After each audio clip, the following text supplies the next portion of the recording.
Então, climatologia geográfica. O que estuda a climatologia? A gente estuda os climas na Terra e suas dinâmicas ao longo da história do planeta. A climatologia ela não estuda só o presente, ela estuda também o passado. Então, existem sub-áreas da climatologia, como a paleoclimatologia, que estuda os paleoclimas. Então, uma área que é um deserto hoje em dia pode ter sido uma floresta tropical há 30, 40 mil anos atrás.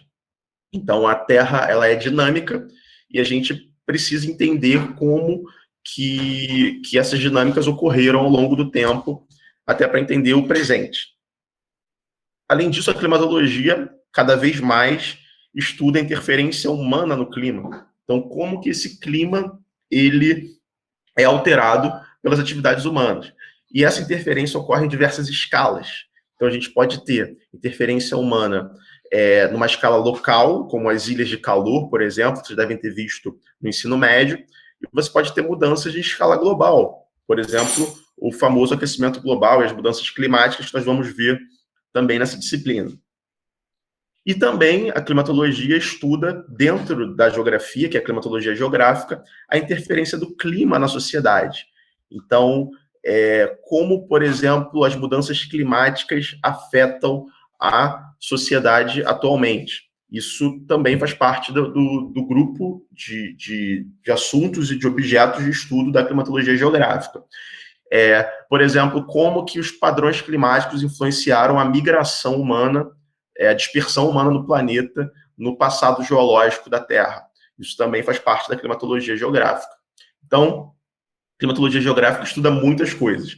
E aqui nós vamos tentar fazer um apanhado das principais tópicos e conceitos e que permeiam essa disciplina para vocês conseguirem, tanto quem for seguir a carreira de professor, de acadêmico ou de pesquisador nessa área, ter os fundamentos, os alicerces para se aprofundar, se precisarem, ou dialogar com essa área de conhecimento.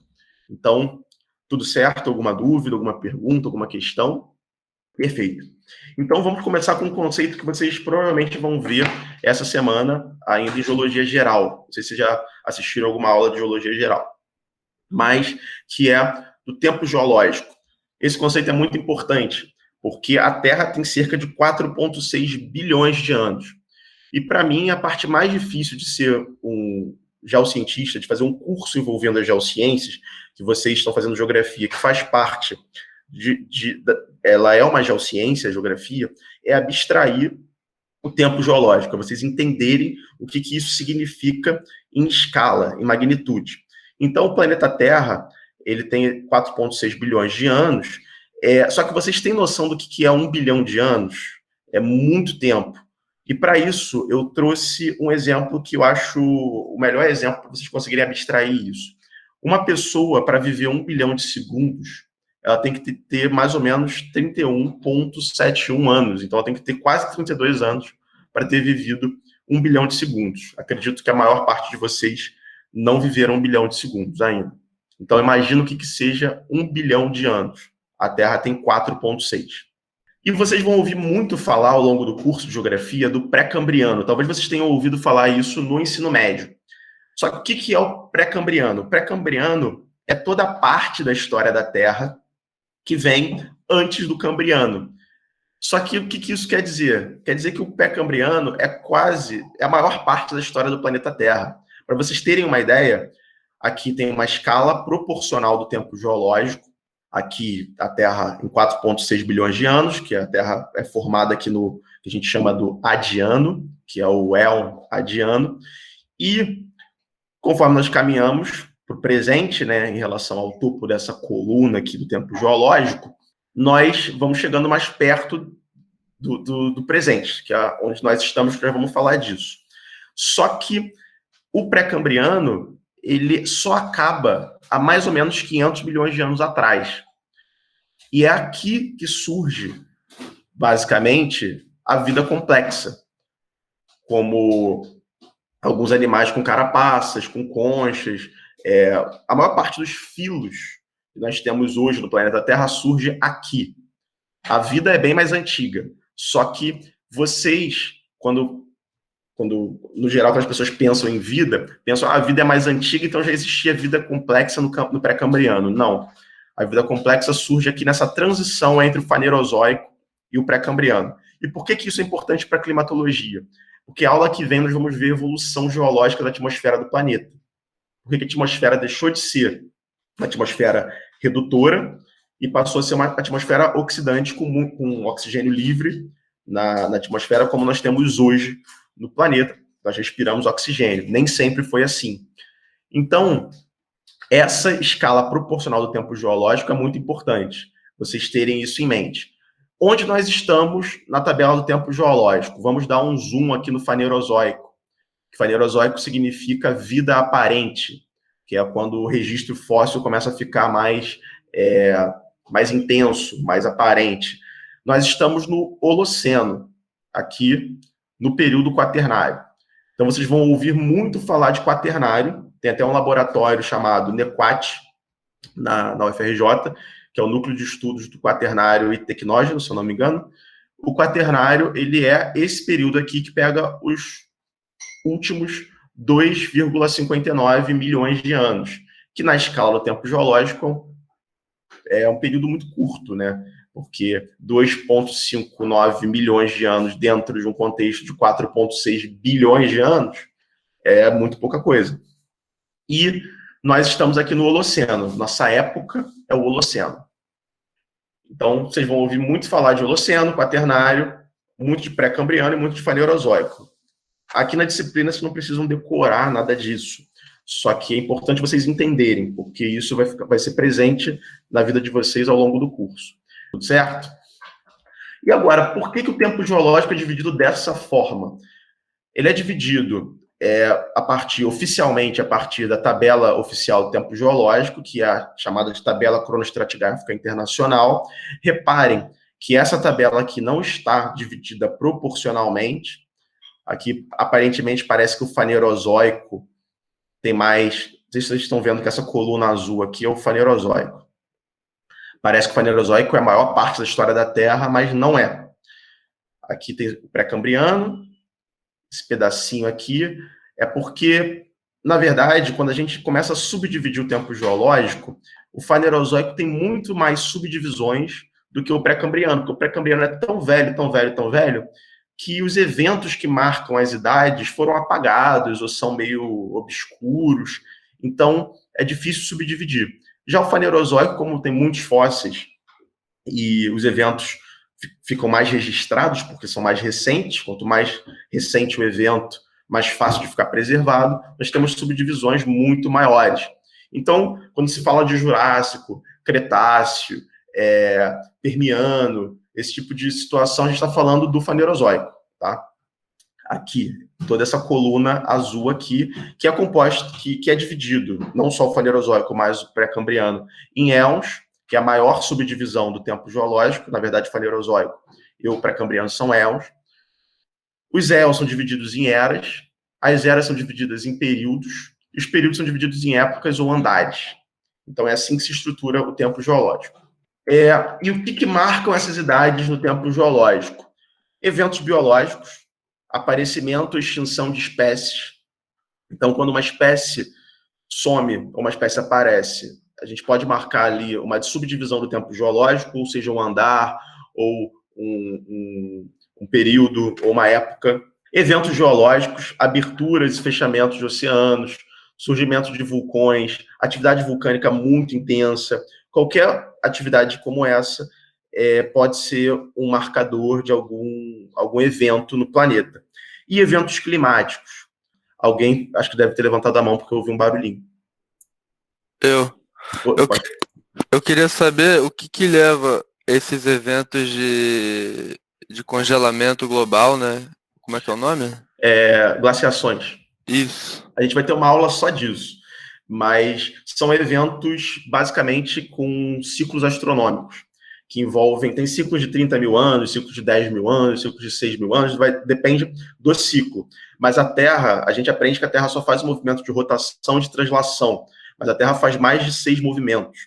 Um desses movimentos é a precessão, que o eixo da Terra ele se movimenta O eixo da Terra ele não é fixo, como a gente aprende na escola. O eixo da Terra ele faz um movimento como se fosse de um peão. E esse movimento afeta a distribuição de energia no planeta. Esse é um dos motivos de ter eventos de glaciação. Outro motivo é a atividade solar. Como a maior parte do aquecimento da superfície do planeta vem pela radiação solar, o Sol, quando está em períodos de baixa atividade, resfria o planeta. Outro motivo é o vulcanismo, que é um motivo mais aleatório. Eventos vulcânicos podem lançar cinzas na atmosfera e impedir que a radiação chegue na superfície e aqueça a superfície. Então, a gente pode ter glaciações ou períodos mais frios globais por conta disso. Aconteceu isso mais ou menos em 1800, com a pequena idade do gelo. Não sei se vocês já ouviram falar dessa pequena idade do gelo, que, na verdade, não foi um evento glacial, mas teve um evento vulcânico que lançou tanta cinza na superfície do planeta, da atmosfera, que o planeta esfriou, se eu não me engano, por volta de 2 ou 3 graus por algumas décadas. Foi o Krakatoa? Se eu não me engano, foi o Krakatoa, sim. Se não foi o Krakatoa, foi algum vizinho ali dele. Mas eu não tenho certeza. Mas eu acho que foi o Krakatoa, sim. Depois eu confirmo isso para vocês, mas foi um evento vulcânico que lançou muitas cinzas. Mas lembrando também que nem todo evento vulcânico joga cinzas na atmosfera. Existem vários tipos de vulcanismo e para jogar cinzas é um vulcanismo específico. Mas ficou claro? Alguém acho que levantou a mão agora também, que eu ouvi um barulhinho. Fui eu, professor. Outra pergunta já. Uhum. Eu queria saber como que os cientistas descobriram o que tem... Como era a atmosfera primitiva da Terra, se ela praticamente não existe. Ótima pergunta. A gente vai ter uma aula disso também, a aula que vem. Registro geológico. A gente tem... vou dar um spoiler da aula que vem, que é o seguinte, já ouviram falar do quadrilátero ferrífero? Não. Em Minas Gerais, tem uma região que é chamada de quadrilátero ferrífero, que é uma área que o Brasil, a Vale, onde teve o acidente de Mariana, o acidente de Brumadinho, já ouviram, lembram desses acidentes, né, da Vale? Sim. A área que tem essas minerações, que é a área do quadrilátero ferrífero, é a área do Brasil que tem as melhores e maiores reservas de ferro do Brasil e do mundo. O ferro nessa área, ele é depositado em umas estruturas chamadas de BIFs.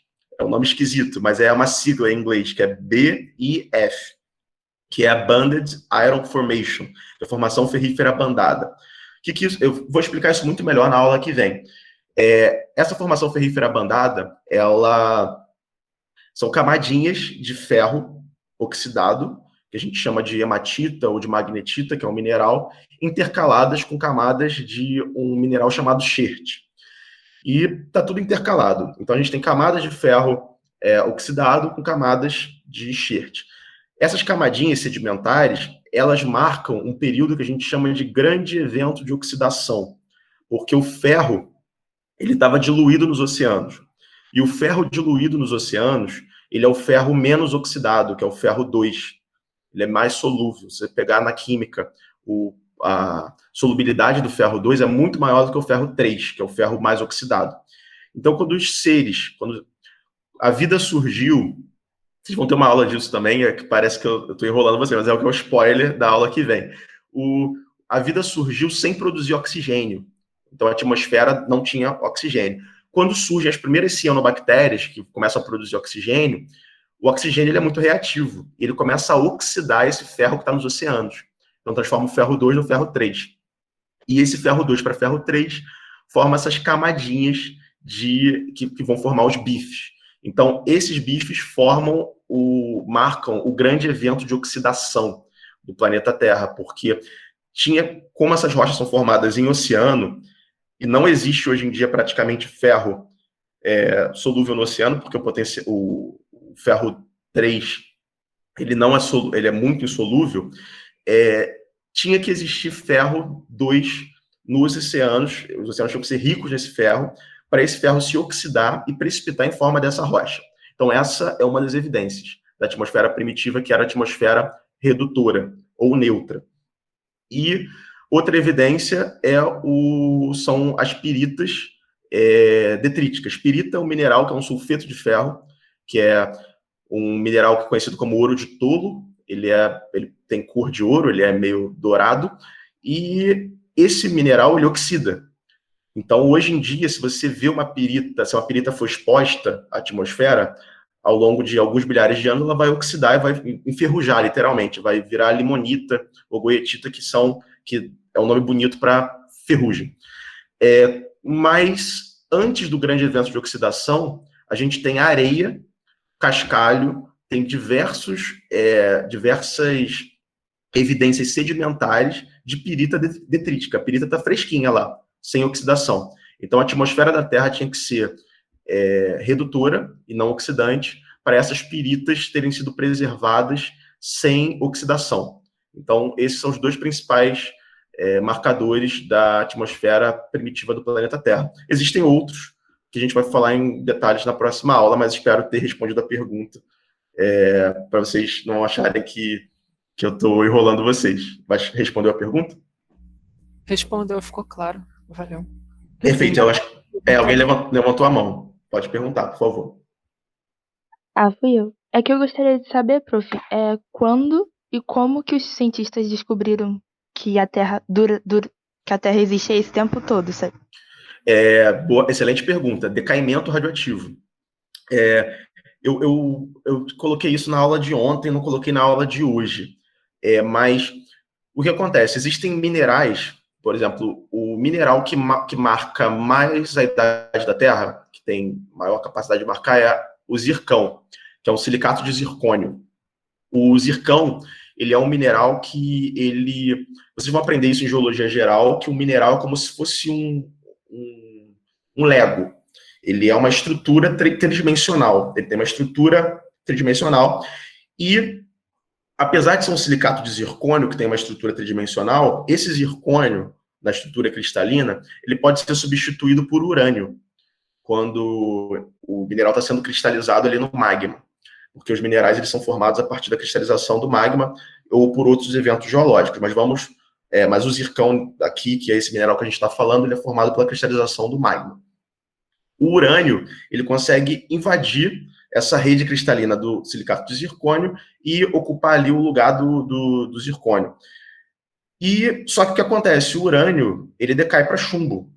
Então, a gente consegue saber, por exemplo, que esse mineral ele se forma livre de chumbo, porque o chumbo ele é incompatível com a rede cristalina do mineral, porque ele não consegue se encaixar quando o magma está cristalizando. Então, só o urânio consegue. Então, se eu pego um zircão hoje e faço uma análise química e encontro chumbo dentro do zircão, eu sei que aquele chumbo não foi formado quando o zircão cristalizou. Eu sei que aquele chumbo ali é proveniente do decaimento radioativo do urânio. Então, como eu conheço a meia-vida do urânio, eu consigo fazer um gráfico e saber quanto tempo se passou desde que aquele urânio virou aquele chumbo. Então, a partir disso, eu faço a datação daquele mineral. Existem outros tipos de datação. Essa é a famosa datação urânio-chumbo, que é a datação que consegue pegar as rochas mais antigas do planeta. E também meteoritos. A gente consegue datar meteoritos pelos mesmos métodos radiométricos. Então, os meteoritos o material, são os blocos construtores dos planetas. Então, a gente consegue pegar um meteorito e saber a idade dele. Então, a partir disso, a gente consegue ir montando o quebra-cabeça da datação do planeta Terra. Nunca se usa uma datação sozinha. Sempre se usa datações em conjunto para uma balizar a outra. E esse decaimento radioativo não existe só do urânio. Tem do potássio, que é um decaimento mais curto, o carbono, que é mais curto ainda. Então, todo esse decaimento radioativo a gente vai conseguindo montar esse quebra-cabeça. Então, mas excelente pergunta, porque isso é uma dúvida muito recorrente. Mas vocês vão ver isso em geologia geral mais a fundo. Esses eventos geológicos ficam marcados também, por exemplo, oceanos abrem, oceanos fecham, pela teoria da tectônica de placas, né? Então, isso é um evento geológico, vulcanismos em escala planetária, surgimento de uma bacia sedimentar, fechamento de outra bacia sedimentar, surgimento de uma cordilheira, enfim, isso tudo fica marcado no registro geológico e a gente consegue dividir o tempo geológico a partir desses eventos. E os eventos climáticos também, que, por exemplo, não sei se vocês já ouviram falar que existe um período chamado de Snowball Earth, que é o período que a Terra congelou praticamente, que é o criogeniano. Esse período que a Terra congelou, ele é um evento climático que tem registro geológico dessas geleiras no mundo todo. Então, isso marca o criogeniano, por exemplo. Outro evento, por exemplo, que marca isso tudo é o carbonífero. Esse nome, carbonífero, vem das reservas de carvão mineral, porque foi um momento no tempo geológico onde tinha muito oxigênio na atmosfera, então as plantas maiores estavam surgindo e tinha muitos incêndios por conta dessa quantidade de oxigênio, muitas plantas, umas samambaias grandes pra caramba, se desenvolvendo em pântanos, e essas plantas morriam, pegavam fogo e formavam reservas de carvão mineral, que são exploradas até hoje nas minas de carvão mineral. Então, tudo isso marca os eventos do tempo geológico. Alguém levantou a mão, provavelmente, que ouviu um barulhinho. Fui eu. Tipo, você falou da teoria da tectônica de placas, né? Não é uma teoria provada ainda? É provada. Tá. Mas o que é uma teoria, cientificamente? É porque a gente tem muito uma ideia da física, né? Que a lei é algo absoluto, a teoria é algo mais ou menos, a hipótese é mais ou menos ainda. Mas a teoria é porque ela é composta de diversos modelos dentro dela. A teoria da tectônica de placas, ontem eu dei aula disso em biogeografia, mas aqui eu achei que ia ficar muito extenso, mas a aula que vem eu posso falar disso mais a fundo. Ela só foi aceita na década de 70. Então, para não entregar a idade de muitos professores aí que vão dar aula para vocês, alguns deles fizeram faculdade sem a teoria da tectônica de placas. Era a teoria da geossinclinal na época, porque não existia modelo para explicar por que as placas tectônicas se moviam. Então, uma boa parte da academia das geociências do mundo todo não aceitava a tectônica de placas. Mas ela é provada hoje em dia porque a gente consegue medir a separação das placas tectônicas.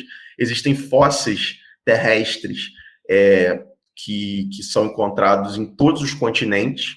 Então, se os continentes fossem na disposição que eles são hoje, esses animais não conseguiriam atravessar os oceanos. Vocês vão ver isso no semestre que vem em biogeografia. Eles não conseguiriam atravessar os oceanos. Então, você tem esse registro, não só animais, né? Plantas também. A gente tem registro paleomagnético da abertura dos oceanos, datação de rochas, enfim, uma série de eventos que hoje em dia tem uma quantidade enorme de dados que provam a teoria da tectônica de placas. Além de geofísica também, que a gente consegue hoje em dia fazer umas tomografias da Terra e ver o que tem embaixo das placas tectônicas e a estrutura dela. Acho que alguém levantou a mão. Alô? Oi, Alô? tô ouvindo. Pode-se dizer que a floresta amazônica passou por esse período carbonífero que você falou? Porque ela tem muito mineral e tal? Não necessariamente. Não, na verdade, não, porque a floresta amazônica, vocês vão ver isso melhor em biogeografia, que é semestre que vem, se eu não me engano, na grade de vocês. Ela, na verdade, o período carbonífero não existiam os vegetais que existem hoje no planeta. Eram vegetais muito mais primitivos, porque ele é bem antigo, essa divisão do tempo geológico. Não existiam, por exemplo, as angiospermas, que são as plantas com frutos e flores. Essas plantas, elas surgem só no final do Jurássico. Mas é que vocês ainda não têm organizado na cabeça de vocês a tabela do tempo geológico. Mas vamos voltar aqui para eu te mostrar onde está o Jurássico. Ó, carbonífero está aqui. Tá vendo? Sim. Aí, depois do Carbonífero, passa muitos milhões de anos até chegar no Jurássico. As plantas com flores e frutos só surgem aqui no final do Jurássico e só vão se diversificar aqui no Cretáceo. Tanto é que, não sei se vocês lembram do filme Jurassic Park, que tem uma cena que o cara tá lá num cocô de Triceratops e ele encontra umas sementes lá de planta com fruto. Porque tem uma hipótese que os dinossauros começaram a entrar em extinção antes do meteoro, porque as plantas com flores provavelmente mudou a dieta e a cadeia alimentar dinossauros e eles provavelmente eram intolerantes a essas novas substâncias que surgiam nessas plantas, então provavelmente era tóxica para eles. Então tem essa hipótese. Então aqui, o Carbonífero está aqui, não existiam as plantas complexas que existem hoje, vai passar centenas de milhões de anos até nós termos essas plantas como tem hoje. E a floresta amazônica, ela só vai se estabelecer no final aqui do Holoceno. Antes disso, vai virar savana, vai deixar de ser savana, vai ter deserto, enfim, vai ter uma infinidade de ambientes naquela área ali onde hoje é a floresta amazônica. Isso, vocês só vão ter isso mais claro na cabeça quando vocês forem fazer biogeografia. Porque lembra que eu falei que teve glaciação? Cada uma dessas glaciações, elas influenciam toda a vegetação do planeta. Porque períodos glaciais são mais secos, porque a água fica represada nas geleiras, e períodos interglaciais são períodos mais quentes, o planeta fica mais úmido. Então, a gente tem sempre essa mudança. Então, o Cerrado brasileiro, por exemplo, ele já se estendeu até a Amazônia. A Caatinga brasileira já se estendeu até um pedaço da Amazônia. E vice-versa, já teve a Amazônia, já se estendeu até onde é a Caatinga. Então, a gente tem pedaços da Caatinga presos dentro da Amazônia, e pedaços da Amazônia e da Mata Atlântica presos dentro da Caatinga e do Cerrado também. Isso a gente chama de teoria dos refúgios, que o Aziz Absaber, que foi um geógrafo físico muito famoso, ele fala muito disso, e vocês vão ver isso muito mais a fundo em biogeografia. Então, vamos seguir. Professor, Oi. eu gostaria de saber, de dentro desses eventos biológicos, geológicos e climáticos, existe um mais determinante para marcar o tempo geológico ou é uma mistura desses fatores? É uma mistura dos fatores, mas existem eventos muito importantes. Vou te dar um exemplo. O limite, vamos voltar aqui para essa tabela para eu te mostrar. O limite entre o Cretáceo e o Paleógeno, que era o antigo limite de KT, que era Cretáceo Triássico, Triássico não, Terciário, KT, que hoje em dia é KP, né? Porque o terciário deixou de ser terciário e virou Paleógeno na tabela do tempo geológico. Esse limite aqui, ele é marcado pela queda do meteoro que acabou de extinguir os dinossauros. Quando caiu o meteoro que acabou de extinguir os dinossauros, acho que tem alguém com o microfone aberto. Ah, obrigado.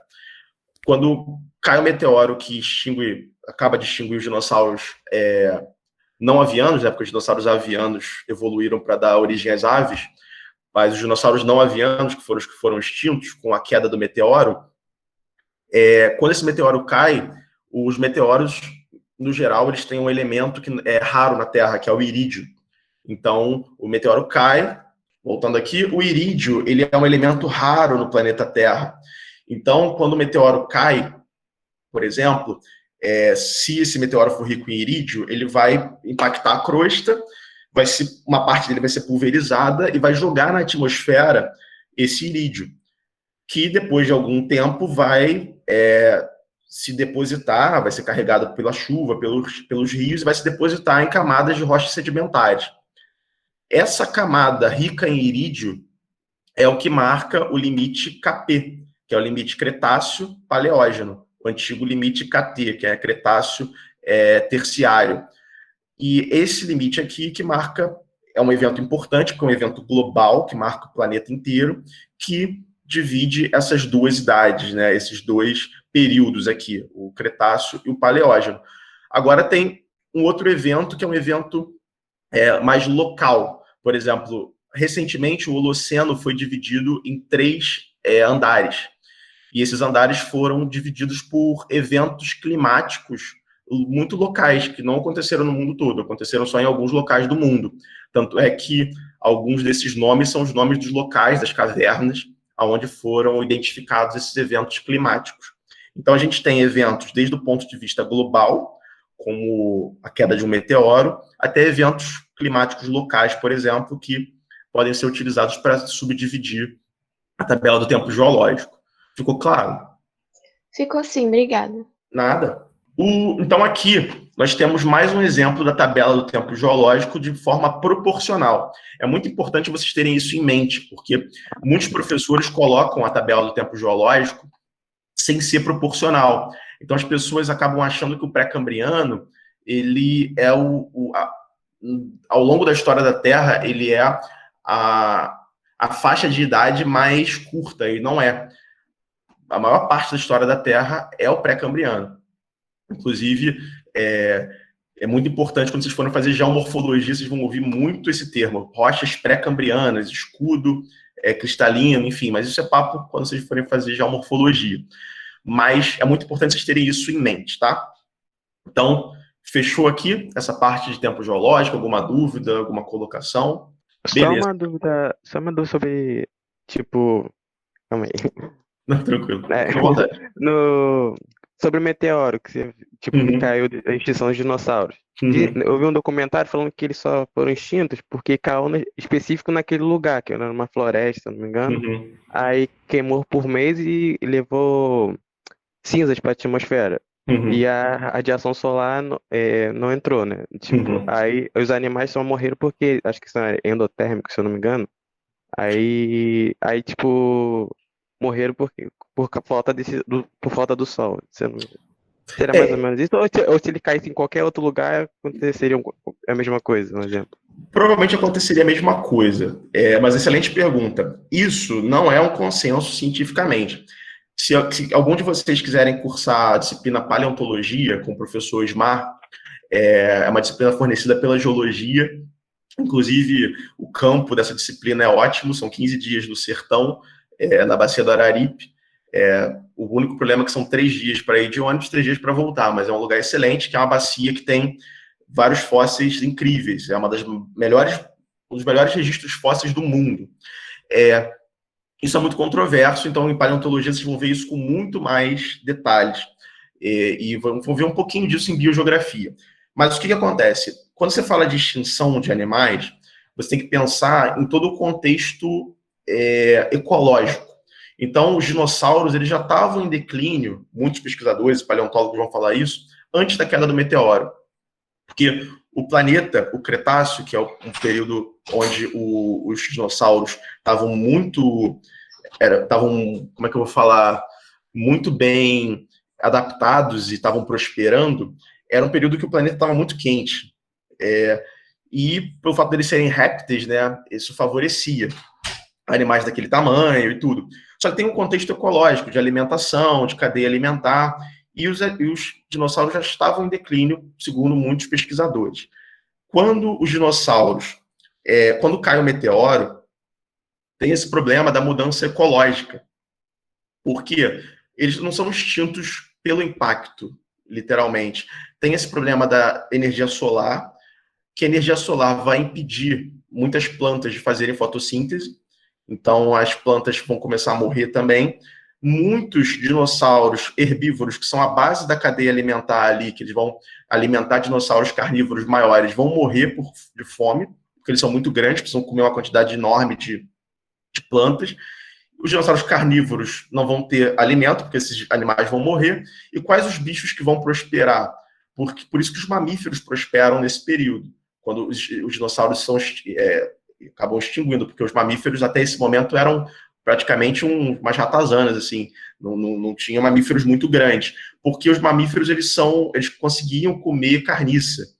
Então, você começa a ter uma mudança na cadeia alimentar. Então, essa ideia de que queimou a vegetação e foi as cinzas da vegetação que taparam a luz do sol, isso é uma hipótese plausível. Mas mesmo que não fosse isso, a própria poeira ejetada do meteoro, da própria crosta terrestre, já ia ser o suficiente para impedir a luz do sol de entrar. E também o meteoro era tão grande que ele ativou muitos vulcões. Então, teve vários vulcões que entraram em erupção e ejetaram cinza vulcânica na atmosfera por conta do impacto do meteoro.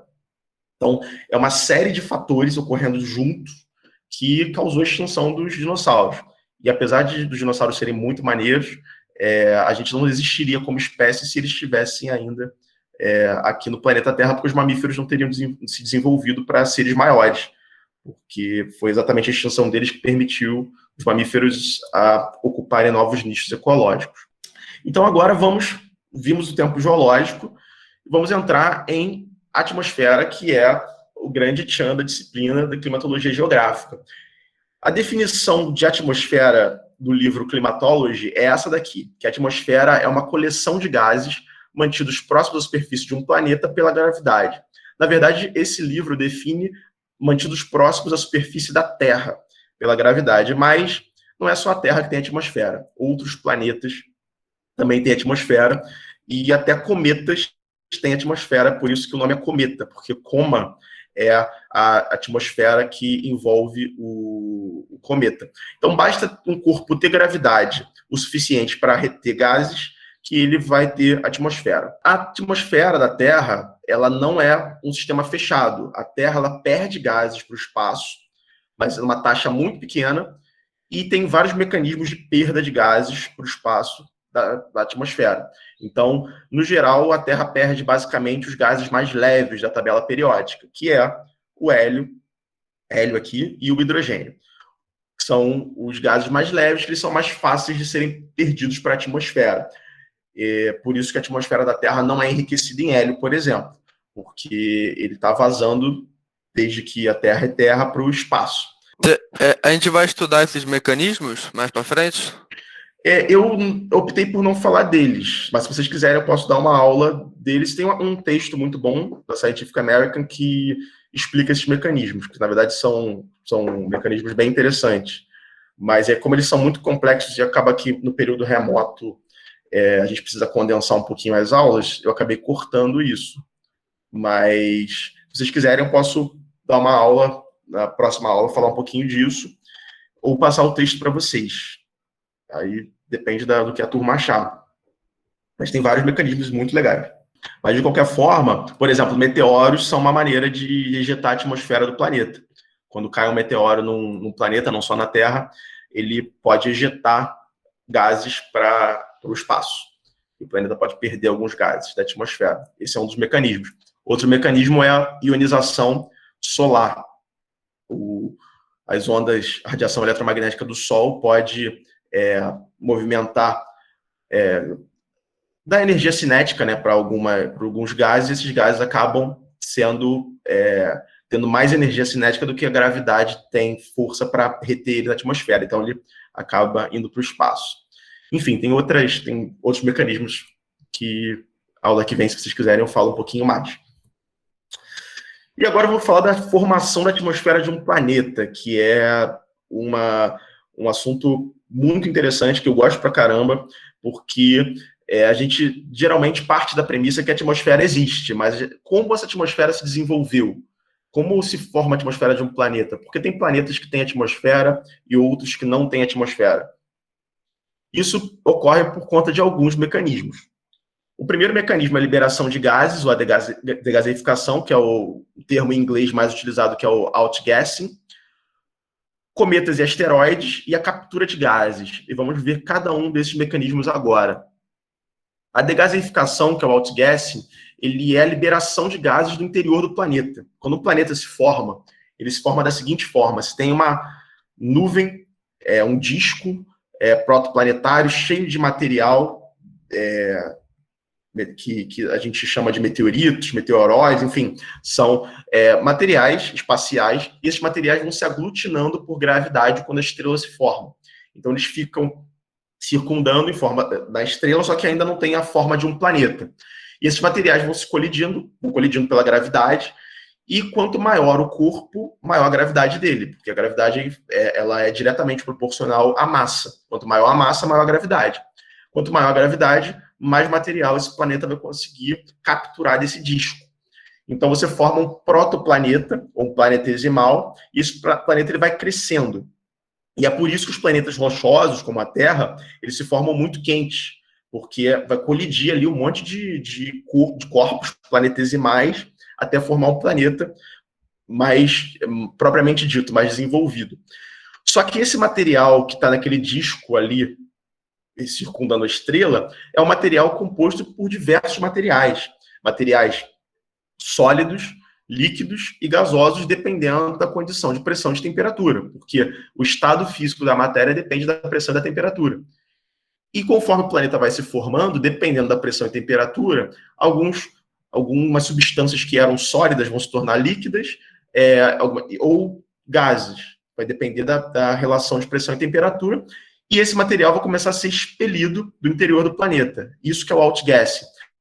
Quando você vê um vulcão, por exemplo, liberando material cinza vulcânica, como por exemplo aqui essa imagem, que é um típico vulcanismo explosivo, porque existe vulcanismo que não libera essa quantidade de material, isso daqui não tem só matéria sólida, aqui tem um monte de gases que estão saindo do interior da Terra. Esse processo de outgassing. E esses gases, num planeta primitivo, são os responsáveis pela formação da atmosfera primitiva de um planeta. Esses gases que escapam do interior do planeta. Uma maneira de vocês visualizarem isso é pensar numa garrafa de refrigerante. Quando você olha para a garrafa aparentemente só tem líquido ali dentro. Mas quando você abre a garrafa, começa a formar bolhas e escapar gás, porque você mudou a pressão dentro da garrafa. Então, na pressão mais baixa, o gás que estava ali com efeito no líquido, ele se torna um gás, porque ele deixa de ser líquido, está dissolvido ali no refrigerante e sai aquelas bolhas. A mesma coisa acontece com a formação de um planeta. Então, esse processo é muito importante na formação da atmosfera de um planeta, de qualquer planeta, na verdade, que tenha uma atmosfera significativa, ou que não tenha, porque mesmo que o planeta perca a atmosfera, ele passou pelo processo de outgassing. Cometas e asteroides também são muito importantes para trazer material que vai compor a atmosfera de um planeta. Então, por exemplo, a água que tem no planeta Terra, uma parte dela é atribuída pelo processo de liberação de água do próprio interior do planeta, mas a maior parte da água já é praticamente consenso que veio a partir de cometas e asteroides e impactos na Terra primitiva. Então, os cometas e asteroides, eles trazem materiais que, nas condições físico-químicas ali da superfície desse planeta, vão se tornar gases e vão compor a atmosfera. O principal exemplo, como eu disse, é a água, porque a atmosfera do planeta tem vapor d'água, apesar de ser uma proporção pequena comparada com outros gases. A água, o vapor de água é muito importante para a dinâmica de vários ciclos que ocorrem no planeta, que nós vamos ver em uma outra aula de ciclos biogeoquímicos. E a captura de gases? Aqui eu acho que é o mais difícil de visualizar de todos. Então eu vou tentar ir com calma para vocês conseguirem visualizar. Quando o planeta se forma, ele pode capturar gases desse disco aqui, desse disco inicial, que vai evoluir para um disco protoplanetário, que a gente chama. Vocês vão ver isso em geologia geral com muito mais detalhes. Na verdade, vocês vão ver em geologia geral até antes disso daqui, por que os elementos se formam. E esse disco protoplanetário, ele está cheio de gases. Só que quando o planeta começa a ganhar massa, ele ganha gravidade, e quanto maior a gravidade, maior a capacidade desse planeta de capturar os gases que estão dispersos nesse disco e formar uma atmosfera. Alguém levantou a mão. Pode falar, por favor. Opa, fui eu. É por isso que Júpiter, por exemplo, tem muito gás nele? Exatamente, são gigantes gasosos. Eles são tão grandes, tão massivos, com tanta gravidade, que eles conseguem capturar uma quantidade absurda de gases, principalmente hélio e hidrogênio, que são os gases mais leves, que planetas com gravidade menor não conseguiriam capturar tanto, porque esses gases acabariam escapando para o espaço, novamente. Os gigantes gasosos são muito importantes. Mais alguém, acho que levantou a mão. Fui eu. Isso quer dizer que, por exemplo, os gigantes gasosos, eles estão sempre crescendo de tamanho? Não necessariamente, boa pergunta, porque hoje em dia, quase todo o material que tinha para ser capturado já foi capturado e formou os planetas, porque aqui nós temos o disco protoplanetário. Mas quando o disco protoplanetário evolui para formar um sistema solar, os planetas já estão formados. Então, os planetas são formados exatamente pela captura de materiais por gravidade desse disco. Então, você tem vários planetas já formados e, por exemplo, o cinturão de asteroides, ou os cometas, são restos dessa formação do sistema solar. Por isso que os meteoros e os meteoritos, asteroides, são muito importantes para a ciência, porque eles são como se fossem os fósseis do sistema solar.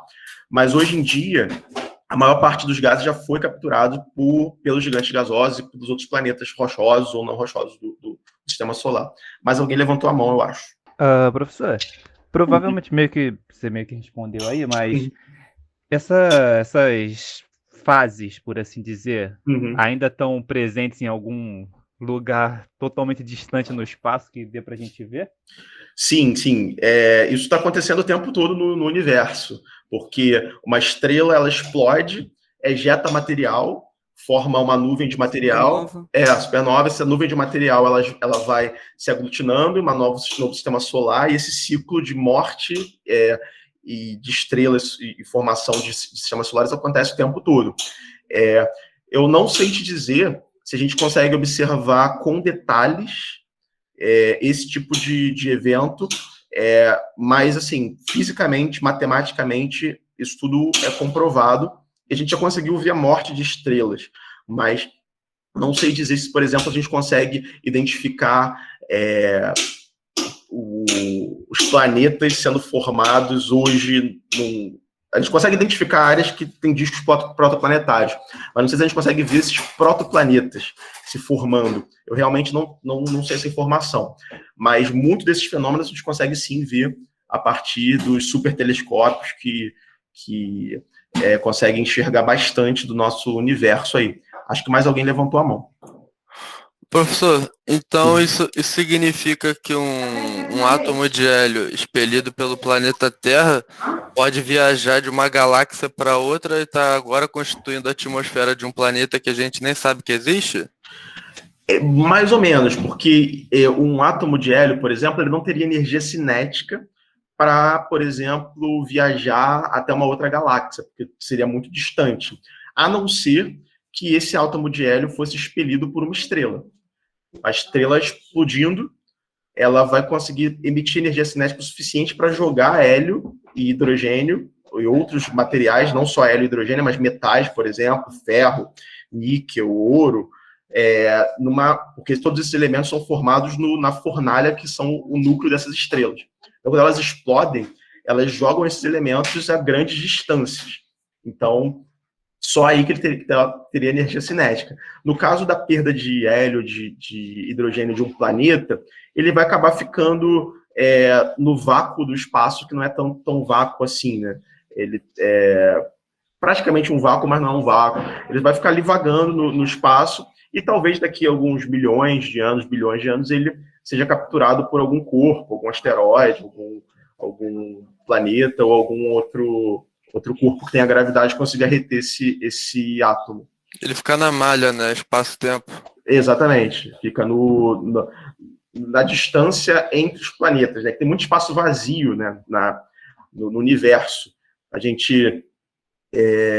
o tamanho proporcional, por exemplo, da Terra para o Sol, se a Terra fosse uma cabeça de alfinete, o Sol seria uma bola de basquete. O Sol é muito grande.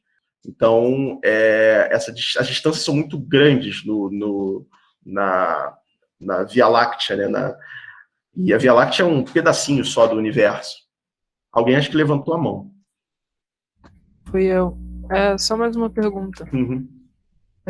Os arcos que tem Saturno, aquele arquinho, sabe? Sei. O Saturno, ele tem a ver com essa captura de gases de formação? Tem a ver com dois fatores, né? A rotação e a gravidade, porque e com a captura, né? Não só de gases, mas de materiais, porque os arcos de Saturno eles são compostos na verdade, qualquer planeta que tem aquele arco, aquele disco, eles são discos compostos por material desse disco protoplanetário.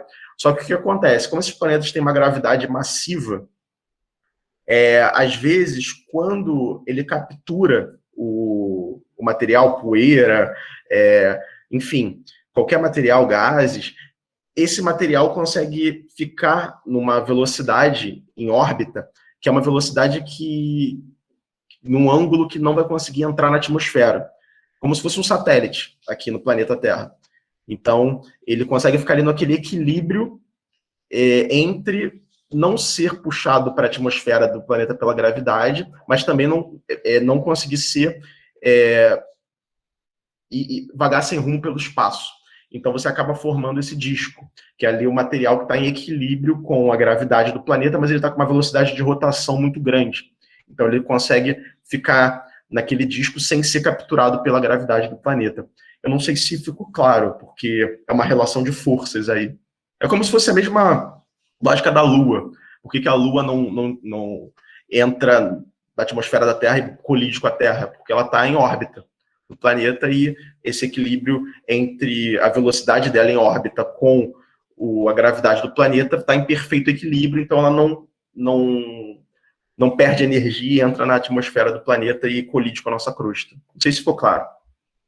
Isso significa que se a velocidade de rotação do que está presente ali naquele arco diminuir, ele vai entrar para dentro do planeta, certo? Certo, exatamente. Ele entra para o planeta. Ou se aumentar, ele escapa. É um equilíbrio perfeito. Tá. Deu para entender, sim. Obrigado. Nada. Mais alguma dúvida? Vocês vão ver isso melhor em geologia geral. Geralmente, o primeiro tópico de geologia geral é exatamente isso. Vocês vão ver como que os elementos se formam dentro das estrelas e como se forma um planeta e assim por diante. Eu só estou dando uma pincelada aqui para vocês conseguirem abstrair como a atmosfera de um planeta se forma, porque eu acho que isso é muito importante para vocês não acharem que lá na frente, quando a gente falar de atmosfera primitiva, evolução da atmosfera do planeta, essas informações saíram do nada, assim, porque é muito difícil de abstrair, às vezes, essa escala de tempo. E lembrando que isso daqui demora bilhões de anos para acontecer, tá? Aqui está um ciclo bem rápido, mas essa formação de um sistema solar demora muito tempo. Essa é a captura de gases, e quanto maior a massa de um planeta, maior a capacidade dele de capturar gases, porque ele vai ter uma maior gravidade, porque a gravidade é função da massa, como vocês já devem ter visto na física do próprio ensino médio. Mas se você tem um planeta com muita massa, como os gigantes gasosos, eles têm muita capacidade de capturar gases. E, para fechar a aula de hoje, eu vou falar, na verdade, para fechar não, porque ainda tem mais um conteúdo, dos conceitos iniciais da física, para todos nós falarmos a mesma língua. Eu não vou entrar profundamente em nenhum desses conceitos da parte matemática, mas é importante que a gente tenha em mente a parte conceitual desses termos para entender os fenômenos atmosféricos. Primeiramente, a gente vai falar de ondas eletromagnéticas, depois de temperatura, depois de calor e depois de pressão atmosférica. As ondas eletromagnéticas, elas não precisam de um meio para se propagar, elas se propagam no vácuo. E é por isso que a radiação, que são ondas eletromagnéticas emitidas por uma estrela como o Sol aqui no nosso sistema solar, chega no planeta Terra e aquece o planeta Terra. É por isso, por exemplo, que a gente consegue mandar ondas de rádio para o espaço e receber ondas de rádio do espaço o tempo todo. Essas ondas de rádio que a gente recebe do espaço não são emitidas por seres inteligentes, não, são dos próprios de eventos astronômicos. Mas nós emitimos ondas de rádio para o espaço propositalmente para localizar o planeta e dizer que aqui tem vida inteligente, se é que isso seria efetivo na vastidão do nosso universo. Mas, de qualquer forma, as ondas eletromagnéticas se propagam no vácuo. E isso daqui é todo o espectro eletromagnético, vocês já devem ter visto em física. Você tem comprimentos de ondas maiores, que são as ondas baixas, passando por ondas de rádio, micro-ondas, infravermelho, o espectro visível, que é o que a gente consegue enxergar. A gente só consegue enxergar essa faixinha aqui do espectro eletromagnético, que vai do vermelho, que tem o maior comprimento de onda, até o violeta, que tem o menor comprimento de onda. Depois nós temos ultravioleta, raio-x e raio gama. Essas ondas interagem com a matéria de diversas formas. Alguns comprimentos de onda interagem mais com a matéria e outros interagem menos com a matéria. Não vou entrar em detalhes de porquê disso. Isso aí é assunto para física, para ondulatória, mas entenda que há interação dessas ondas com a matéria. E a radiação eletromagnética que vem do Sol aquece o planeta Terra. Nós vamos ver que, na verdade, não é o calor que vem do Sol. A radiação que vem do Sol é que interage com a matéria do planeta e, a partir disso, aquece o nosso planeta. A gente vai ver isso um pouquinho mais para frente. Agora, o que é a temperatura? A gente fala muito de temperatura o tempo todo e a gente dificilmente discute o que é a temperatura. A temperatura nada mais é do que a energia cinética translacional das moléculas de uma substância. Então, as moléculas elas estão agitadas o tempo todo, elas fazem vários movimentos. Tem movimento de rotação, elas estão rodando, movimento de vibração, que entre as ligações entre um átomo e outro para formar um composto, existem vibrações ali entre os átomos, e a translação, que diferente do que a gente está acostumado no movimento do planeta Terra, não é o movimento da molécula em torno de outra, nada do tipo. É simplesmente o movimento que a molécula faz de um local a outro, é a agitação dessa molécula. Então, ela está saindo de um ponto A e indo para um ponto B. Isso é o movimento de translação de uma molécula. Quanto maior a energia cinética de translação da molécula, maior a temperatura. Então, quando a gente vê lá um cubo de gelo e um copo de água, significa que um cubo de gelo tem menos energia translacional cinética do que um copo de água, que está mais quente do que o cubo de gelo, que está a temperatura menor. E tem várias escalas de temperatura, Celsius, Fahrenheit, Kelvin, que vocês devem ter visto ao longo do ensino médio.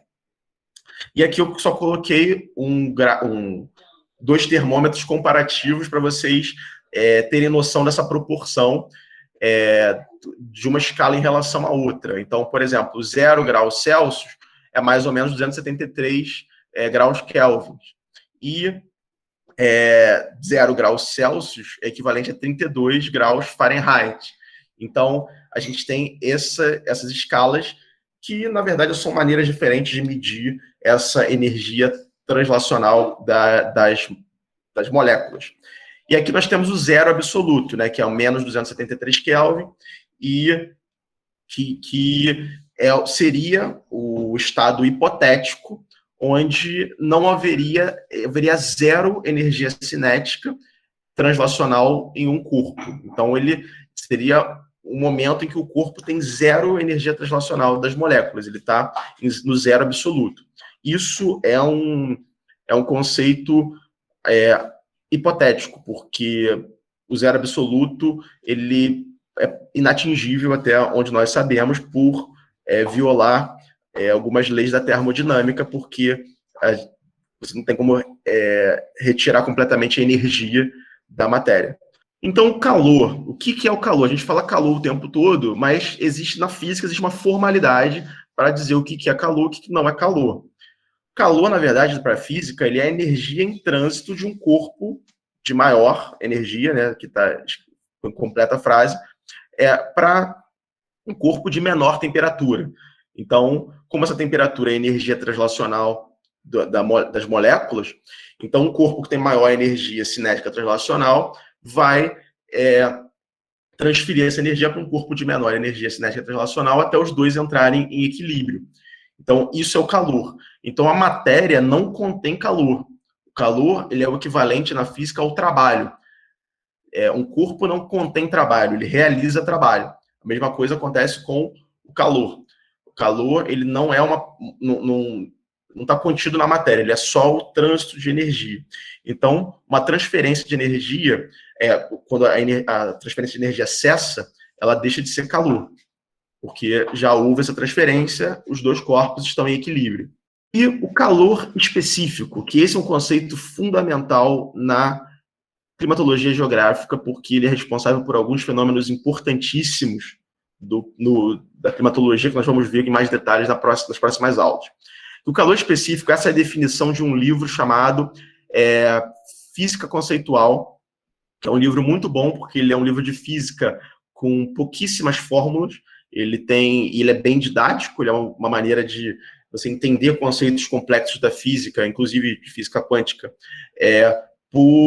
por exemplos bem cotidianos e bem didáticos, então ele é todo conceitual, e ele dá essa definição de calor específico, que o calor específico de qualquer substância é definido como a quantidade de calor requerida para alterar a temperatura em uma unidade de massa em 1 grau.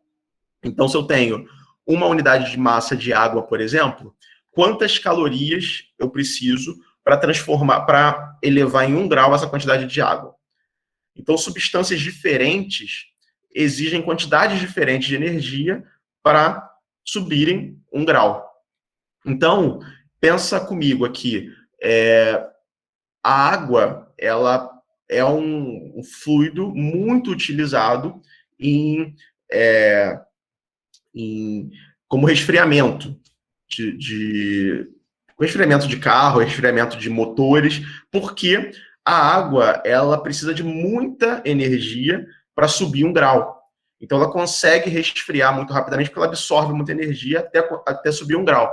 Se eu colocasse um outro fluido, que é um fluido que se aquece muito rapidamente, que precisa de uma capacidade menor de energia para se aquecer, que tem um calor específico menor, esse fluido seria muito ineficiente para resfriar um motor, por exemplo, porque ele se aqueceria muito rápido.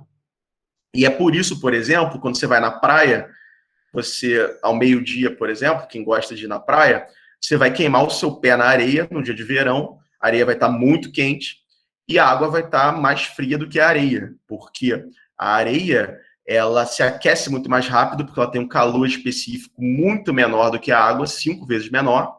Então, ela se aquece muito mais rapidamente a partir da interação com a energia eletromagnética do Sol do que a água, que precisa de muito mais energia para aquecer. Fora isso, a água, o oceano, tem muito mais massa, né, do que a areia.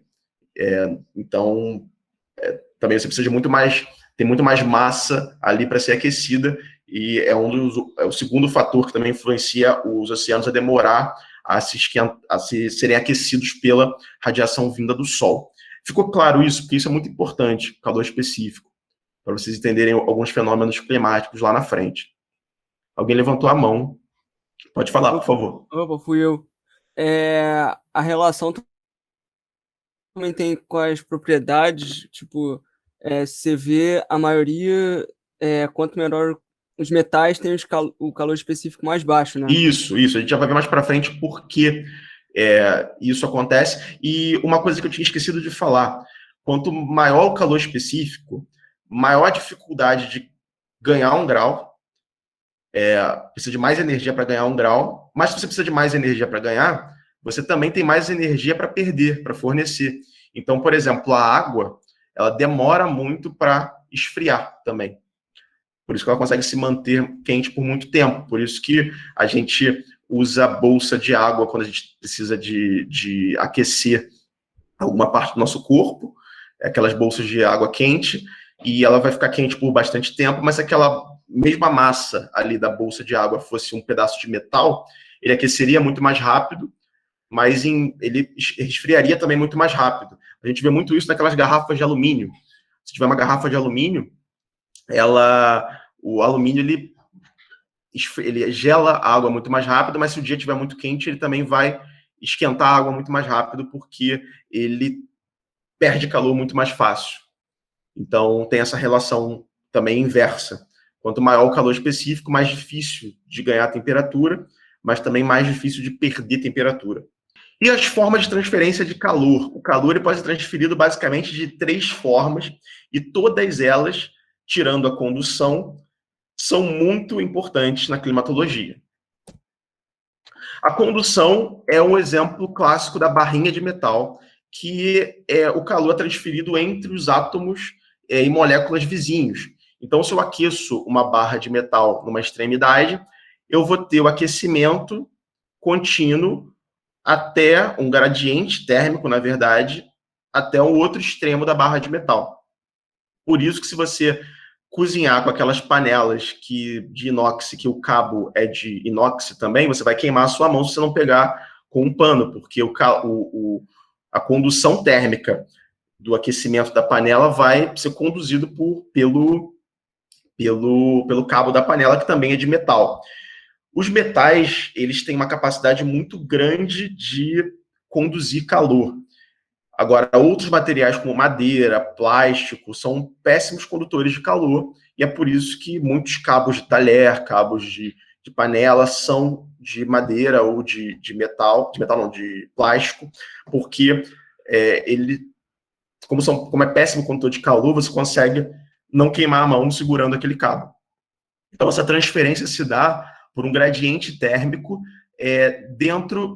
por conta dos átomos, porque um átomo ganha energia cinética e bate no átomo vizinho. Aí, esse átomo vizinho tem uma energia cinética ali, que não é igual a do átomo que está sendo aquecido, mas é um pouquinho menor, mas é um pouco maior do que está do lado. E assim vai passando como se fosse um telefone sem fio de energia sendo fluindo ao longo desse material, no caso aqui, uma barra de metal. Todo mundo entendeu essa forma de transferência de calor, a condução? Agora, a primeira forma de transferência de calor, que é extremamente importante na climatologia, que é a convecção. Que essa transferência de calor se dá por movimentação de matéria no meio. Então, no geral não, né? Esse tipo de transferência de calor ele só ocorre em fluidos. E o que são fluidos? Gases e líquidos. Mas, para ser um gás, para ser um líquido, depende sempre da condição físico-química. A água, ela é uma temperatura ambiente, vamos botar aí temperatura ambiente como 25 graus Celsius em média, e pressão ambiente, que seria 1 atm. A água é líquida. Só que se você baixar a temperatura para 0 grau, a água vai congelar. Então, essa relação das substâncias com ser líquido ou sólido, essa mudança de fase, vai depender da pressão e da temperatura.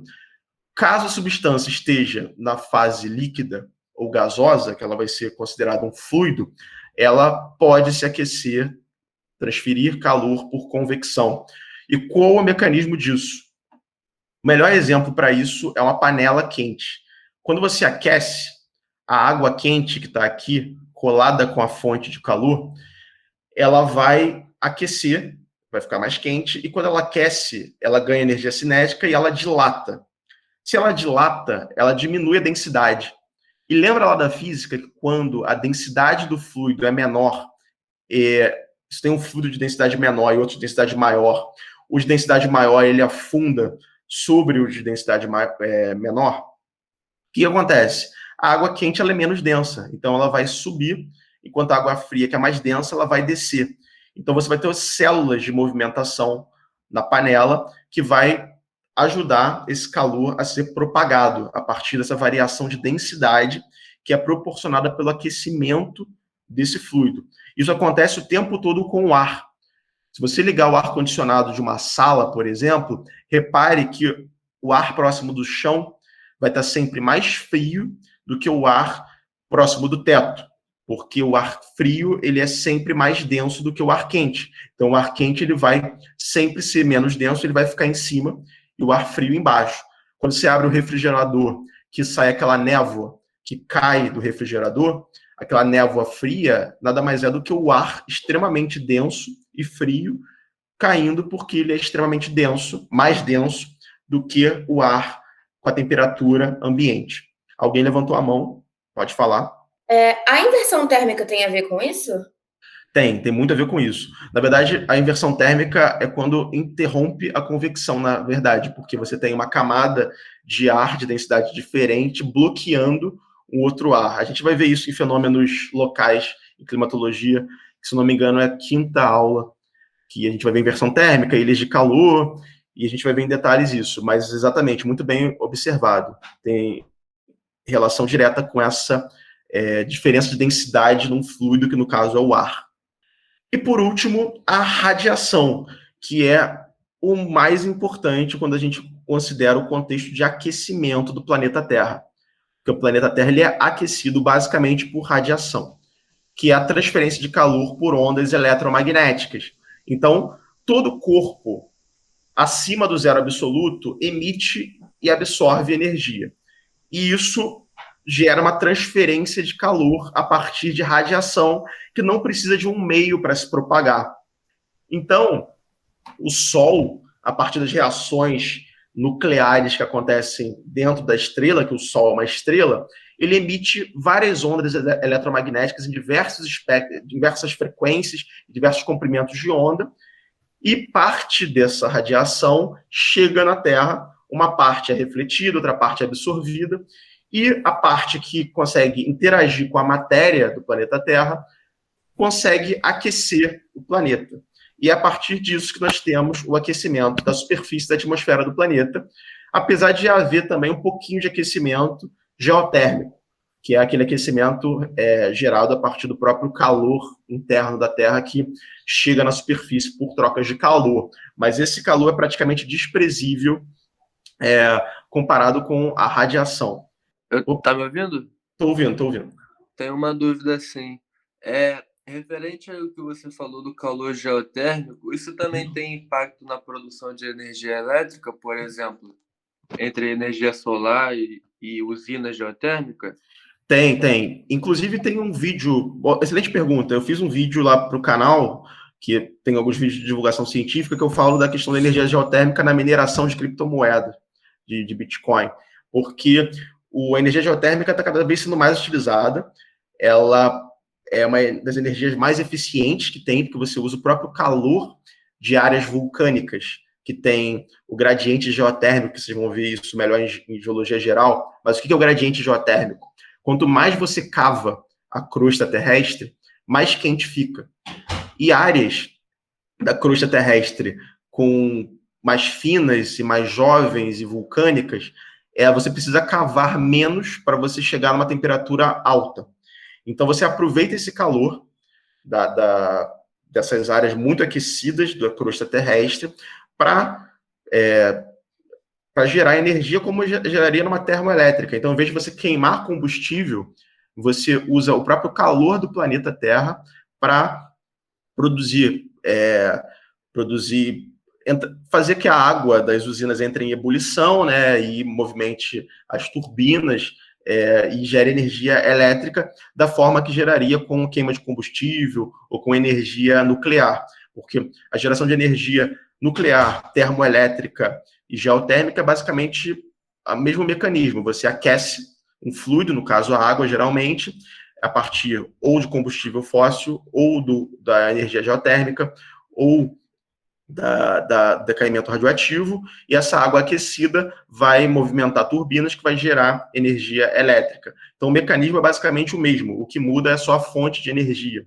Então, El Salvador, por exemplo, que é um país que está querendo utilizar energia geotérmica para mineração de criptomoedas, porque recentemente está tendo uma preocupação com a sustentabilidade da mineração de criptomoedas e o gasto de energia, e no caso seria um país como El Salvador, o primeiro país a adotar oficialmente a Bitcoin como moeda oficial, né? Ele vai utilizar, está incentivando o uso da energia geotérmica, que é uma energia limpa e renovável para produção para mineração de Bitcoin.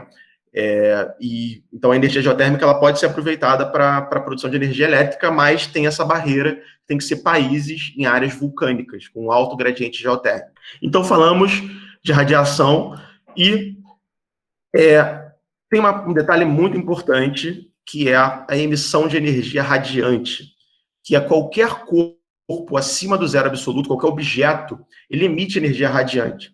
Quanto maior a temperatura do objeto, mais energia radiante em comprimentos de onda menores ele vai emitir.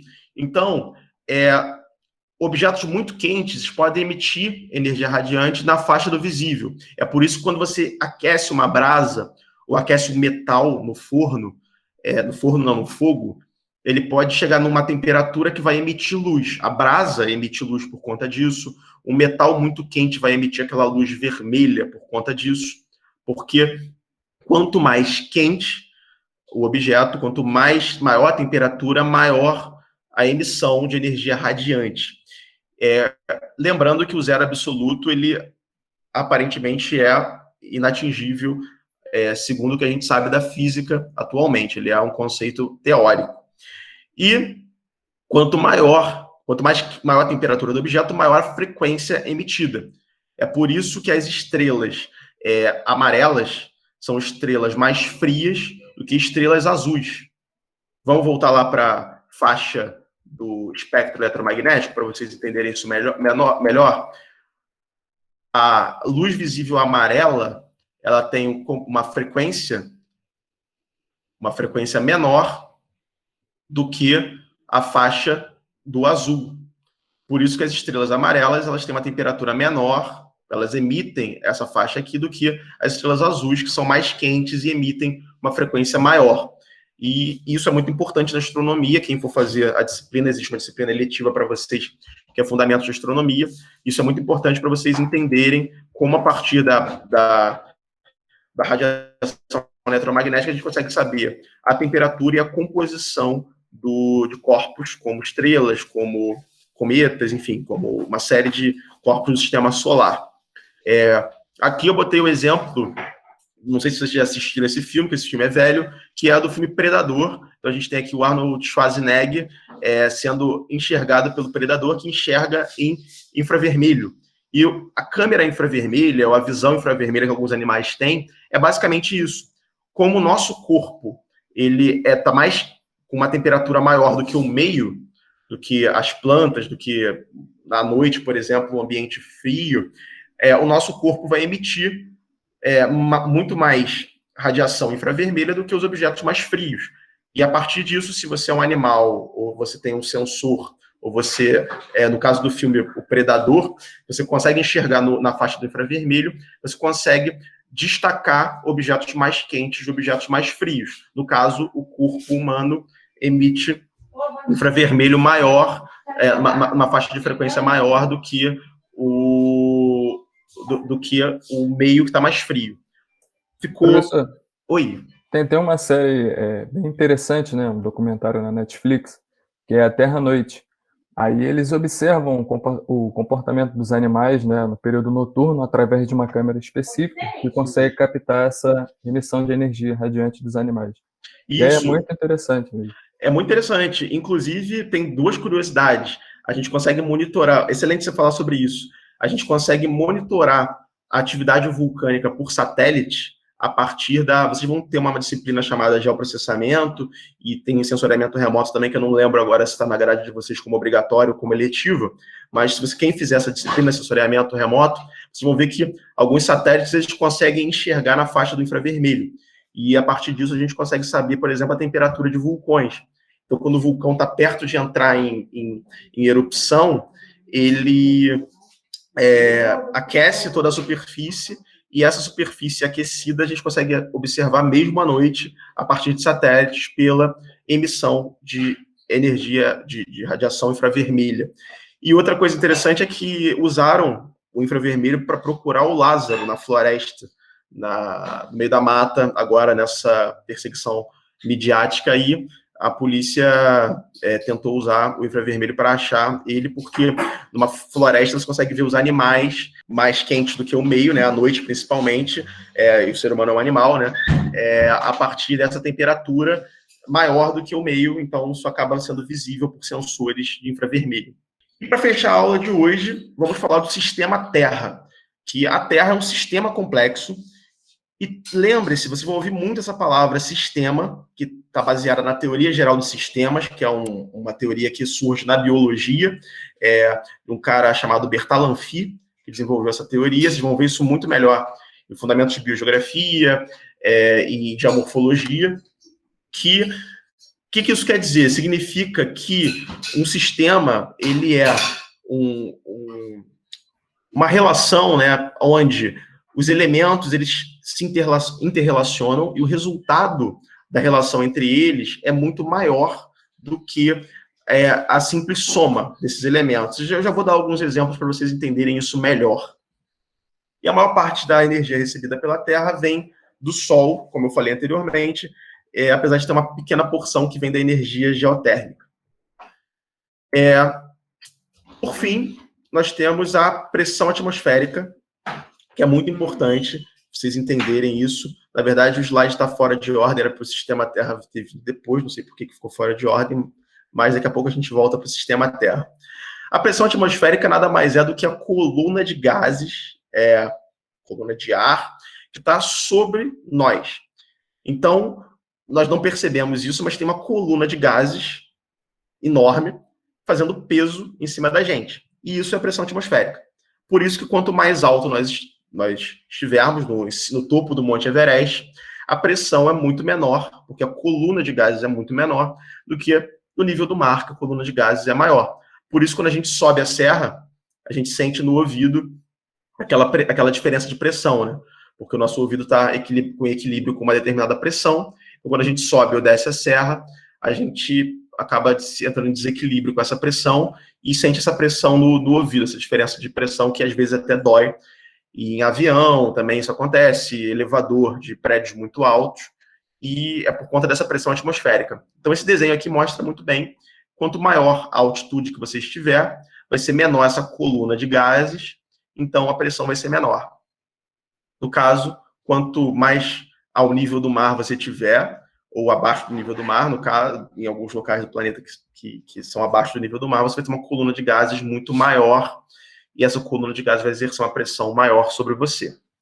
A pressão atmosférica não é uniforme, então a superfície do planeta tem diversos fatores que influenciam essa pressão atmosférica, inclusive a temperatura, pelas leis da termodinâmica que regem os gases. Então, se vocês lembrarem da física do ensino médio, os gases eles interagem com a pressão, tem a pressão, volume e temperatura, e essas três variáveis se relacionam entre si. E tem uma relação de proporcionalidade que nós não vamos entrar, mas existem na física essas regras. E aqui eu trouxe um vídeo para vocês. Esse vídeo é um cientista russo colocou, na verdade, aqui nitrogênio líquido, que está numa temperatura muito baixa, se eu não me engano, menos 200 e poucos graus Celsius, e ele vai botar balões com gases de temperatura ambiente nesse nitrogênio líquido. E olha o que acontece com os balões. O gás dentro dos balões ele se contrai por conta dessa diminuição de temperatura. Então, aqui está mostrando essa relação entre a temperatura e a pressão. Então, repara que para a pressão dentro do balão se manter constante, né, porque é um sistema fechado, o volume diminui por conta dessa diminuição de temperatura.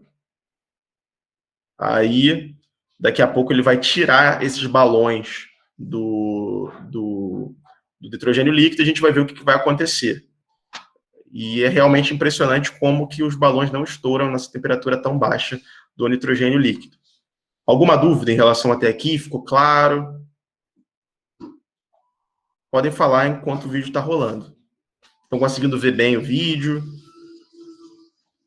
Tudo certo? Sim, tudo certo com o vídeo. Perfeito. Aí, daqui a pouquinho, ele vai tirar do nitrogênio líquido, a gente vai ver o que vai acontecer com esses balões quando voltar à temperatura ambiente.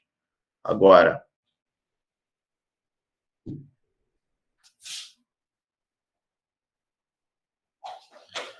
Os balões voltando à temperatura ambiente, o gás começa a esquentar novamente, a aumentar a temperatura, e o volume começa a aumentar também. Então, os balões começam a voltar à forma original deles, até se equilibrar com a temperatura e pressão ambiente, e chegar no volume ideal. Esse balão aqui estourou. Falei que os balões eram resistentes, não eram tanto. Então, basicamente, esse vídeo é isso, mostrando essa relação entre a temperatura, pressão e volume, que a gente não vai entrar na parte matemática, mas na física existem todas umas regras que vocês devem ter estudado no ensino médio, que não vem ao caso aqui, mas o tempo todo, quando nós falarmos de massas de ar, células de alta e baixa pressão, a gente vai estar falando dessas relações físicas. Mesmo sem usar cálculo, a gente vai estar falando dessas relações, porque existem massas de ar com temperaturas e pressões diferentes. E tudo isso é regido por relações termodinâmicas. Tranquilo? Então, vamos passar aqui para uns dois esqueminhas que mostram essas relações, né, entre a pressão atmosférica e a temperatura. Aqui um sistema com volume constante. Se eu aqueço esse sistema com volume constante, a pressão está sendo marcada aqui no barômetro, ela sobe. Aqui, se eu comprimo o volume de uma massa de gases compressível, que seja compressível, eu também aumento a pressão, porque eu aumento a força. Porque lembra lá da física que a pressão é força sobre área?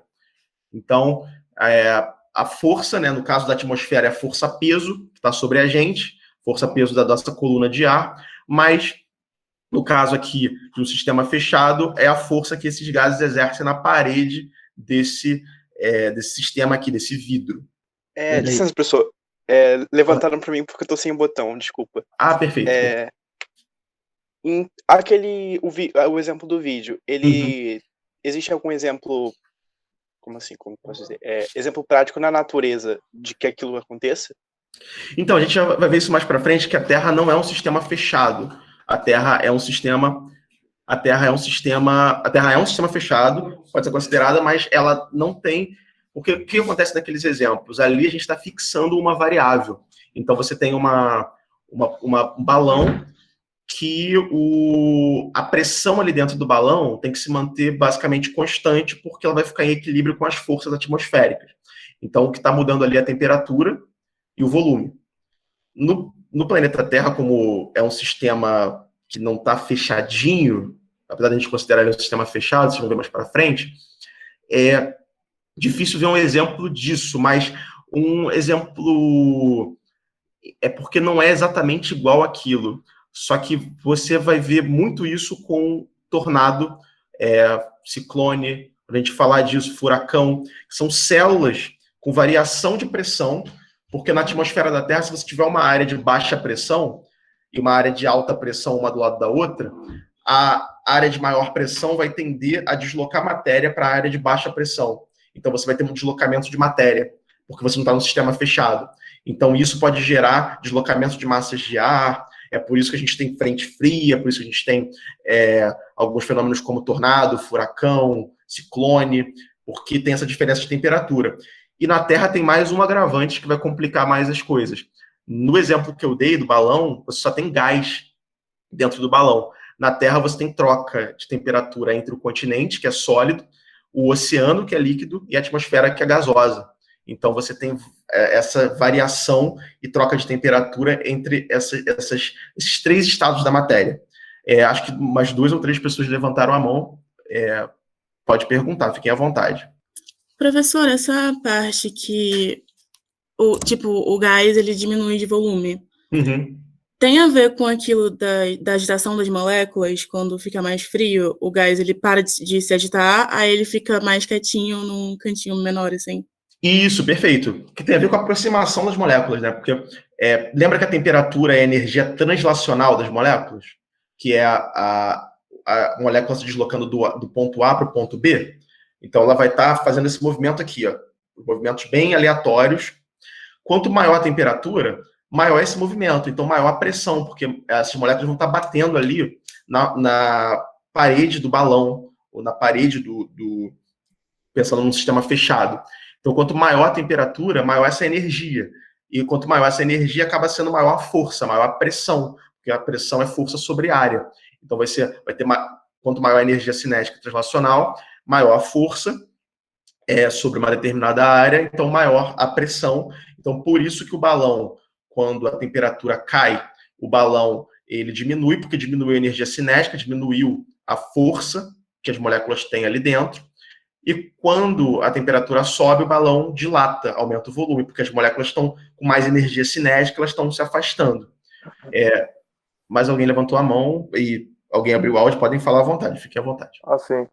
Professor, você mencionou antes, né, no slide, que existem outros movimentos que, no caso, a molécula pode fazer. O que faz especificamente ela aderir a um movimento específico, sei lá, como rotacional? Não, na verdade, as moléculas fazem todos esses movimentos ao mesmo tempo. Ao mesmo tempo. É que a temperatura é só o parâmetro. A gente, quando mede a temperatura, a gente só está medindo o movimento translacional. O vibracional e o rotacional são movimentos que estão acontecendo juntos, mas eles não são responsáveis pela temperatura. Então eles não são específicos de uma ação específica? Não, por exemplo, o movimento vibracional ele tem relação com o tipo de átomo que está se ligando, o tipo de ligação, e o movimento rotacional tem a ver também com a natureza elétrica das moléculas, enfim. Sobre isso. Perfeito. Show. Obrigado. Nada.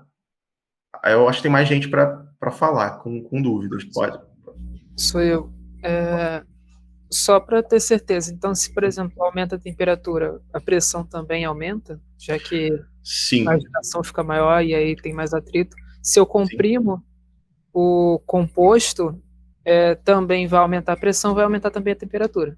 Isso, perfeito. Por isso que, por exemplo, um raciocínio inverso por exemplo, quando vocês pegam um desodorante, já tentou, não faça isso que vocês vão se machucar, mas você já reparou que se você tacar o desodorante aerosol muito próximo da pele, fica muito gelado? Já repararam isso? Sim. Isso é por quê? Porque ele está sob maior pressão dentro está sob muita pressão dentro daquele tubinho. Quando ele sai do aerosol, acontece o inverso, a pressão diminui. Se a pressão diminui, as moléculas elas se afastam. Diminui a energia cinética, o choque entre essas moléculas. Então, diminui também a temperatura. É por isso que se você aproximar um aerosol, principalmente o Rexona, que tem um vidro maior, e eu acho que ele tem uma maior pressão ali dentro, se aproximar muito da pele, você acaba gerando lesão por congelamento na sua pele, de tão gelado que fica por conta dessa diminuição de pressão. Porque está tendo uma mudança ali até de fase, né? Porque dentro do aerosol ele está líquido, aquele gás que sai em forma de gás, ele está em forma líquida, e quando ele sai, aquelas moléculas se afastam. Então, está sempre relacionado pressão, volume e temperatura, em relações termodinâmicas. E pode me tirar outra dúvida? Eu já ouvi falar que não dá para você pegar o nitrogênio, sei lá, hidrogênio, não lembro, que está em estado gasoso e, tipo, esfriar até ele ficar líquido. Aí tem que comprimir também, aí por isso que fica comprimido. Por que isso acontece? Por que quando você precisa necessariamente comprimir para poder diminuir e se tornar aquilo líquido? Por que não o gás não se torna sozinho? É porque as três variáveis elas estão relacionadas. Então, imagina o seguinte, o nitrogênio líquido, ele precisa você precisaria de uma máquina, né, de um motor, de um refrigerador, que retirasse temperatura até esse nitrogênio chegar numa temperatura que ele estaria em estado líquido. Se eu aumento a pressão sobre o gás, eu consigo essa mudança de fase numa temperatura menor, porque eu estou aproximando as moléculas. Então, quanto maior a pressão, menor a temperatura que eu preciso para esse gás fazer a transformação de fase, sair do estado gasoso e entrar no estado líquido. Então, eu associo a pressão com a temperatura, porque se eu usasse só a temperatura, ficaria muito complicado conseguir abaixar a temperatura até aquela temperatura para o gás virar líquido. Então, eu associo pressão junto com a temperatura. Por isso que os botijões de gás, qualquer gás, ele é armazenado em alta pressão em cilindros. Sempre tem um medidor de pressão, né, porque está sempre em alta pressão. Isso acontece com oxigênio, com nitrogênio, com o gás de cozinha, porque para liquefazer o gás é muito mais fácil eu associar pressão e temperatura, por conta dessa relação, porque está tudo diretamente ligado. Não sei se eu respondi a sua pergunta. Respondeu sim, obrigado. Nada. Tem mais alguém para perguntar? Porque eu ouvi os barulhos, mas não vi quem são as pessoas que levantaram a mão. Tem mais alguém? Não? Posso continuar? Fiquem à vontade, gente. Então, vou continuar. Perfeito. Então, a gente vai falar bem rapidamente, a gente vai voltar a isso a aula que vem, porque, como eu falei, tem muitos alunos que ainda estão sendo matriculados no curso, só para eles não perderem conteúdo. A diferença entre tempo e clima. O tempo, ele é momentâneo. Ele é parâmetro como vento, chuva, temperatura, umidade do ar, um determinado momento, um determinado instante. Ele tem um caráter pontual. E esse tempo, atmosférico, no caso, né, não é tempo cronológico, ele faz parte o tempo todo do nosso dia a dia, da previsão do tempo, porque se um dia é chuvoso, outro dia está nublado, um dia chove, outro dia vai ter névoa, isso tudo está relacionado com o tempo. E a gente vai ver em outras aulas cada um desses parâmetros, vento, chuva, temperatura, umidade do ar, e muito mais detalhes. Eu optei por não dar essa aula hoje para, como eu falei, para os alunos que ainda estão sendo matriculados pelo vestibular não perderem o conteúdo, porque isso daqui é a base da climatologia. O clima já é a tendência desses parâmetros ao longo de uma série temporal, e nós vamos ver as diferentes definições de clima. mas todas elas dependem da medição de parâmetros como temperatura, umidade do ar, chuva, ao longo de uma série temporal longa. Então, é como esses parâmetros se comportam ao longo do tempo. E também ao longo das estações do ano, porque é muito importante entender também a ciclicidade do clima. Invernos frios e secos, e verões quentes e úmidos, por exemplo, define um tipo de clima. Uma baixa pluviosidade, uma alta temperatura define outro tipo de clima. E assim por diante, a gente vai definindo o que é o clima, são os climas do planeta Terra, que existe uma infinidade de climas na superfície do planeta. Então, aqui eu trouxe um exemplo de tempo. Aqui é uma enxurrada no deserto. O deserto é uma área, desertos quentes, né? São áreas quentes e secas. Só que, eventualmente, você tem eventos de enxurrada no deserto causados por eventos de chuva, porque, apesar dos desertos serem muito secos, existem eventos de chuva no deserto. Inclusive, as enxurradas dos desertos são as mais perigosas. Então, não fique perto de um rio, num deserto ou numa área semiárida, como a Caatinga, aqui no Brasil, que é a minha área de pesquisa.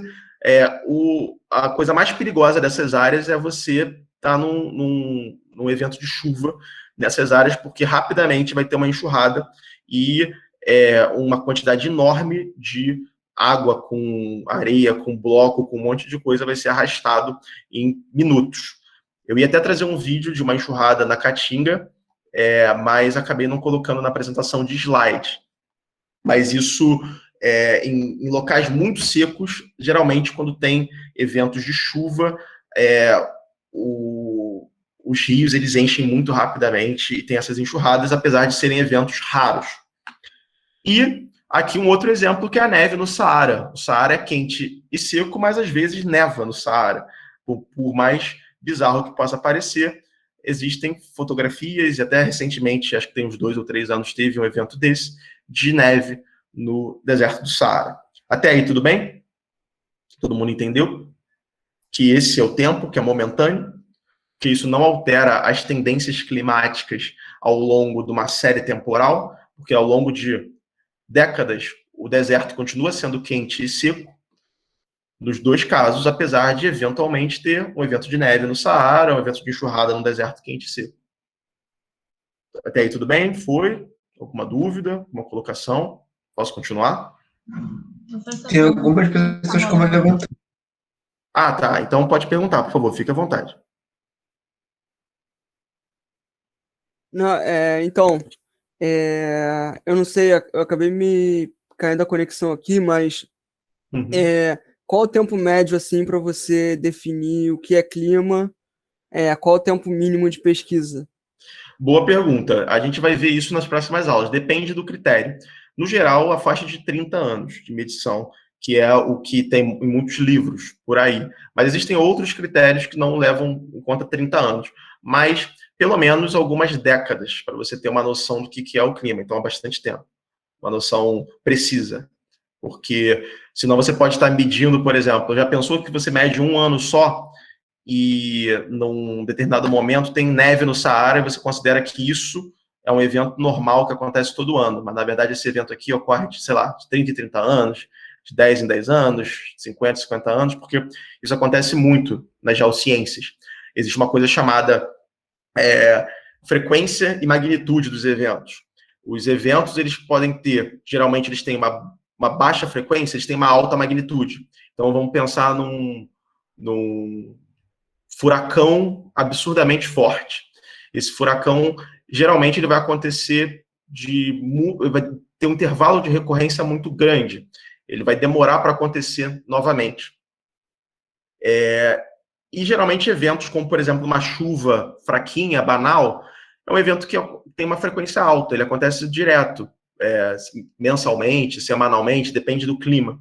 Então, a gente sempre tem essa relação entre frequência e magnitude.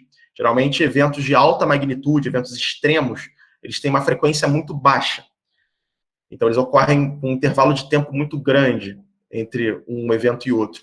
Enquanto eventos banais, como uma chuva numa área úmida, uma frente fria, numa área propícia à frente fria, ele tem uma recorrência muito grande, acontece uma frequência, com uma diferença de tempo muito mais curta. Então, vocês vão ver essa diferença de frequência e magnitude, por exemplo, em geomorfologia, com deslizamento de terra. Por que é tão difícil prevenir deslizamento de terra? Porque não sei se vocês sabem que em 2011 teve um deslizamento gravíssimo na região serrana do Rio, que mudou o curso de rios na região serrana, ali na área de Teresópolis, de Friburgo, mudou o mapa topográfico da região. Inclusive, muitos professores do Departamento de Geografia e de Geologia da UFRJ ajudaram a remapear a região serrana durante esse período. O professor Nelson, a professora Ana Luísa, não sei se vocês conhecem eles, foram o professor Avelar, André Avelar, foram professores muito ativos nessa recuperação, mapeamento e conscientização dos desastres naturais. Mas esse tipo de evento de deslizamento, ele demora décadas para acontecer de novo. Então, às vezes, esse intervalo é um intervalo maior do que uma geração. Então, a memória do evento acaba se perdendo ao longo do tempo. Então, as pessoas passam a morar novamente, ocupar áreas de risco, porque aquela memória do evento ela vai se perdendo, porque são eventos que demoram muito tempo para acontecer. A mesma coisa acontece, por exemplo, com a neve em algumas áreas do Brasil, que às vezes neva em Itatiaia, por exemplo, como nevou geada, né, em Itatiaia, como aconteceu recentemente com essa onda polar que chegou aqui no Brasil. Isso é um evento raro. O intervalo de recorrência dele é longo. Então, provavelmente, daqui a 20 anos, ninguém vai lembrar que isso aconteceu, e quando acontecer de novo, as pessoas vão ficar assustadas da mesma forma, porque eles têm um intervalo de recorrência muito grande. Eu estou com o microfone aberto para perguntar. Professor, você falou que que o clima mais perigoso de clima é quando, sei lá, no deserto ou no cerrado é quando cai chuva, certo? Certo. Mas por que isso ocorre? Porque por conta do clima muito seco, as estruturas do bioma não estão preparadas assim para um volume de água que às vezes nem precisa ser tão grande? Excelente pergunta. Na verdade, não é o Cerrado, é na Caatinga. Isso, Caatinga. Caatinga. Tem a ver com isso, porque quando a água da chuva cai, a gente vai ter uma aula só disso. Quando a água da chuva cai numa determinada área, ela não só escoa pela superfície, ela fica presa na copa das árvores, uma parte penetra, uma parte vai escoar pela superfície, uma parte vai ficar presa naquelas folhas que ficam no chão da floresta, que nós chamamos de serrapilheira. Então, a água vai ser interceptada por várias situações, e uma parte dela só que vai chegar nos rios para encher.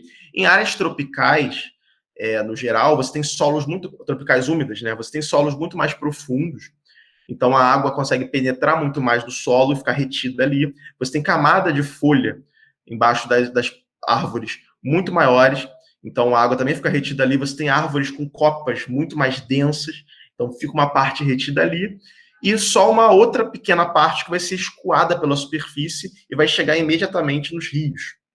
Numa área semiárida ou árida, você tem menos vegetação, você quase não tem cobertura de serrapilheiras, essa camada de folhas, você tem um solo muito mais raso, e você tem muitas áreas impermeáveis por conta de afloramentos rochosos. O próprio leito dos rios, ele às vezes é meio impermeável por conta do pavimento. Vocês vão ver isso mais em geomorfologia, mas aí acaba que isso tudo favorece o escoamento dessa água rapidamente para os canais. Então, os canais eles ganham volume muito rapidamente. Então, esses eventos de enxurrada são muito perigosos. Em poucos minutos, o rio que estava completamente seco, ele vem uma enxurrada gigante arrastando tudo. Então, é muito perigoso. Em trabalho de campo, a gente evita ir para essas áreas em períodos úmidos por conta dessas enxurradas. Aqui no Brasil, na Caatinga, e em áreas desérticas, em períodos que possa ter chuva, né? Em áreas desérticas. Respondi sua pergunta? Respondeu, muito obrigado. Nada. E essas enxurradas seriam as trombas d'água? Sim, que tromba d'água é um nome que é mais utilizado em áreas tropicais úmidas, ou temperadas, porque a tromba d'água ela tem um outro mecanismo. A tromba d'água, ela geralmente pode ocorrer por dois motivos. O primeiro motivo é quando chove na cabeceira do rio. Então, por exemplo, às vezes você está numa cachoeira, está um dia lindo, só que você está vendo que o tempo fechou, só que o tempo fechou longe da onde você está. Só que, dependendo de onde você está, dependendo da onde o tempo fechou, onde está tendo temporal, às vezes ali é a área que alimenta o rio que você está tomando banho ali, que tem aquela cachoeira bonita que você está ali tranquilo, pegando sol.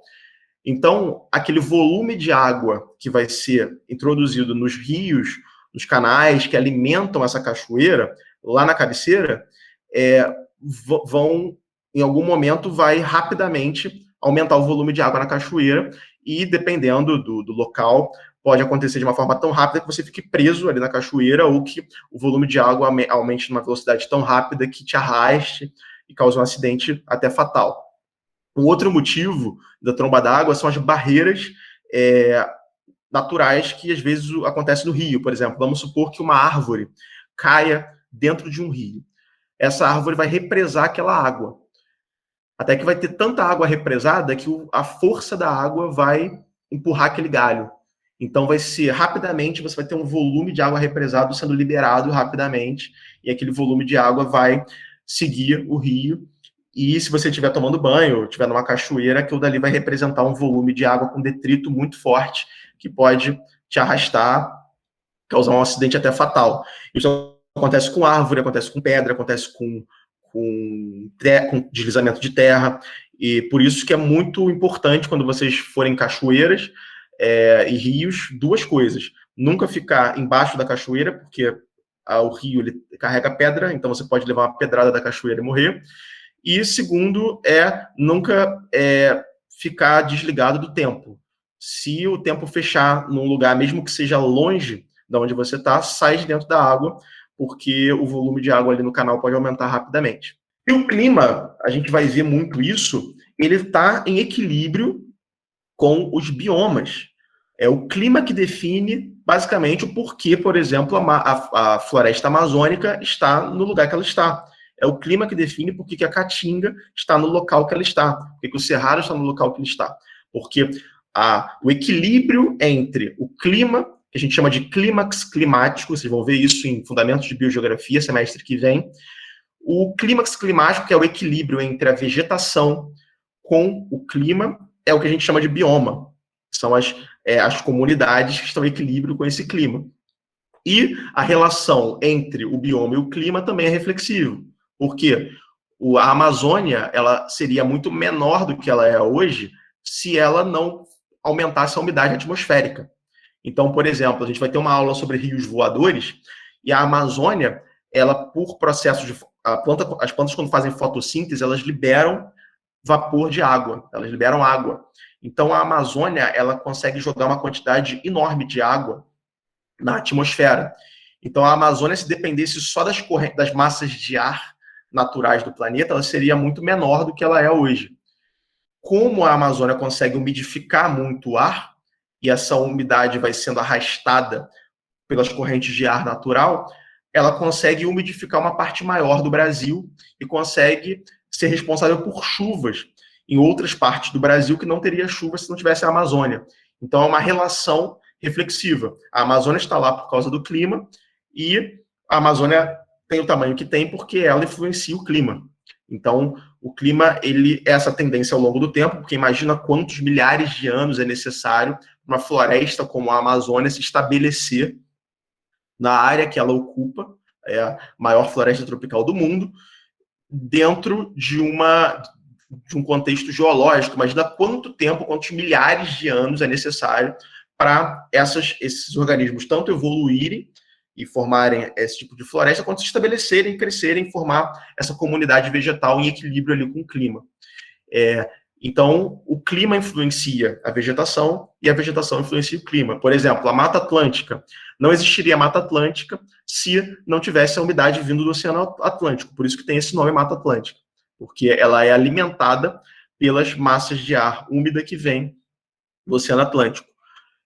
Mas, ao mesmo tempo, ela também ajuda a resfriar o clima e a umidificar o clima em toda a região que ainda restou de Mata Atlântica, né? Porque a Mata Atlântica foi muito degradada ao longo da história da ocupação do território brasileiro. E agora, para fechar de vez, vamos falar do sistema Terra. A Terra, ela é um sistema, como eu falei, lá naquele slide estava fora de ordem, que esse sistema, ele tem diversos fatores associados ali, que existem livros que vão subdividir em atmosfera, hidrosfera, litosfera, a estenosfera, que é a parte plástica, parte fluida do manto terrestre, o manto inferior, o núcleo externo, o núcleo interno, tudo isso está se relacionando de alguma forma e gerando um resultado que é o que a gente consegue enxergar aqui na superfície como as paisagens, como o estabelecimento da vida em ecossistemas, em biomas. Então, a Terra é um sistema que depende disso tudo, da inter-relação entre todos esses fatores. E o que é um sistema? Um sistema, que vem da teoria geral dos sistemas, como eu falei lá naquele slide, é o resultado da inter-relação entre os constituintes desse sistema, né? E o resultado dessa interação é sempre maior do que a soma dos constituintes. Então, a gente tem 3 tipos de sistemas, e quem for fazer prova para o mestrado da UFRJ para Geografia Física, isso daqui cai em muito mais detalhes, com pormenores que eu não vou entrar aqui, só vou falar um geralzão sobre isso, mas o sistema pode ser o sistema aberto, que ele tem troca de matéria e de energia. Então, aqui tem um exemplo de sistema aberto. Então, imagina um terrário, por exemplo. Tem um terrário fechado, que é um vidro com um monte de planta ali dentro, com uma terrinha e com uma quantidade de água. Ali que eu boto uma rolha. As plantas vão produzir ali oxigênio e CO2, quando não estiver fazendo fotossíntese.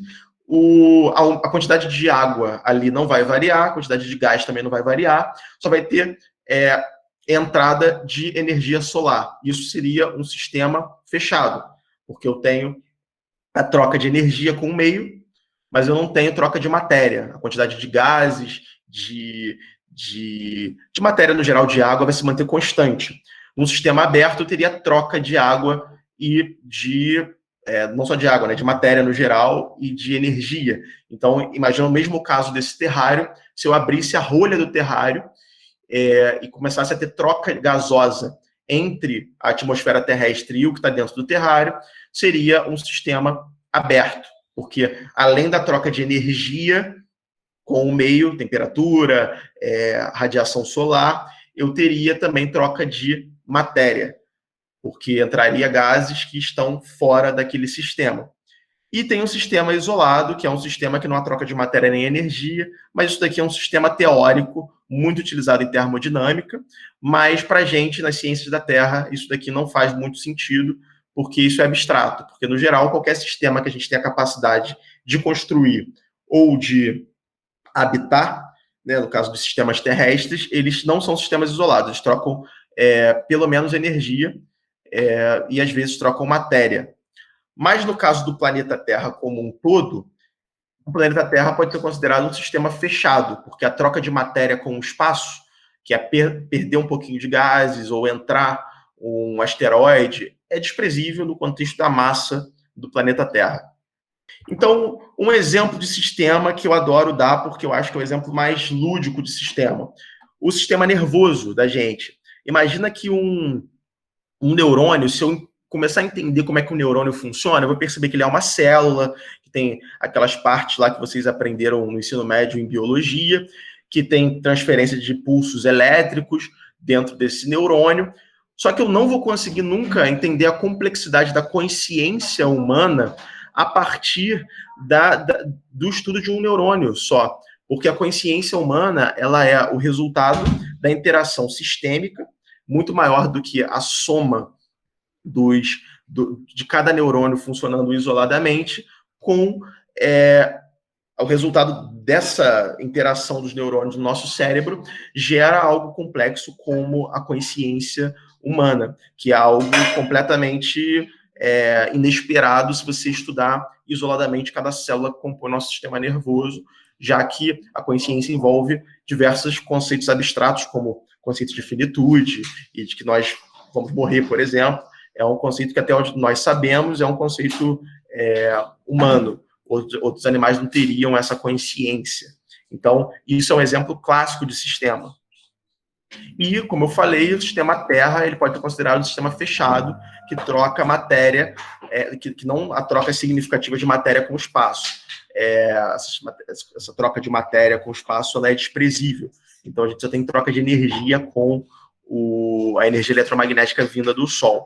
Tudo bem até aí? Alguma dúvida?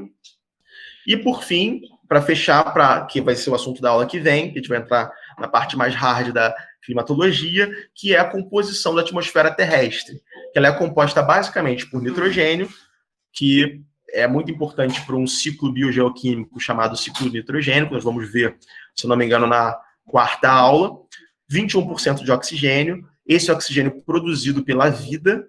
Sem a vida, a gente não teria essa quantidade de oxigênio na atmosfera do planeta.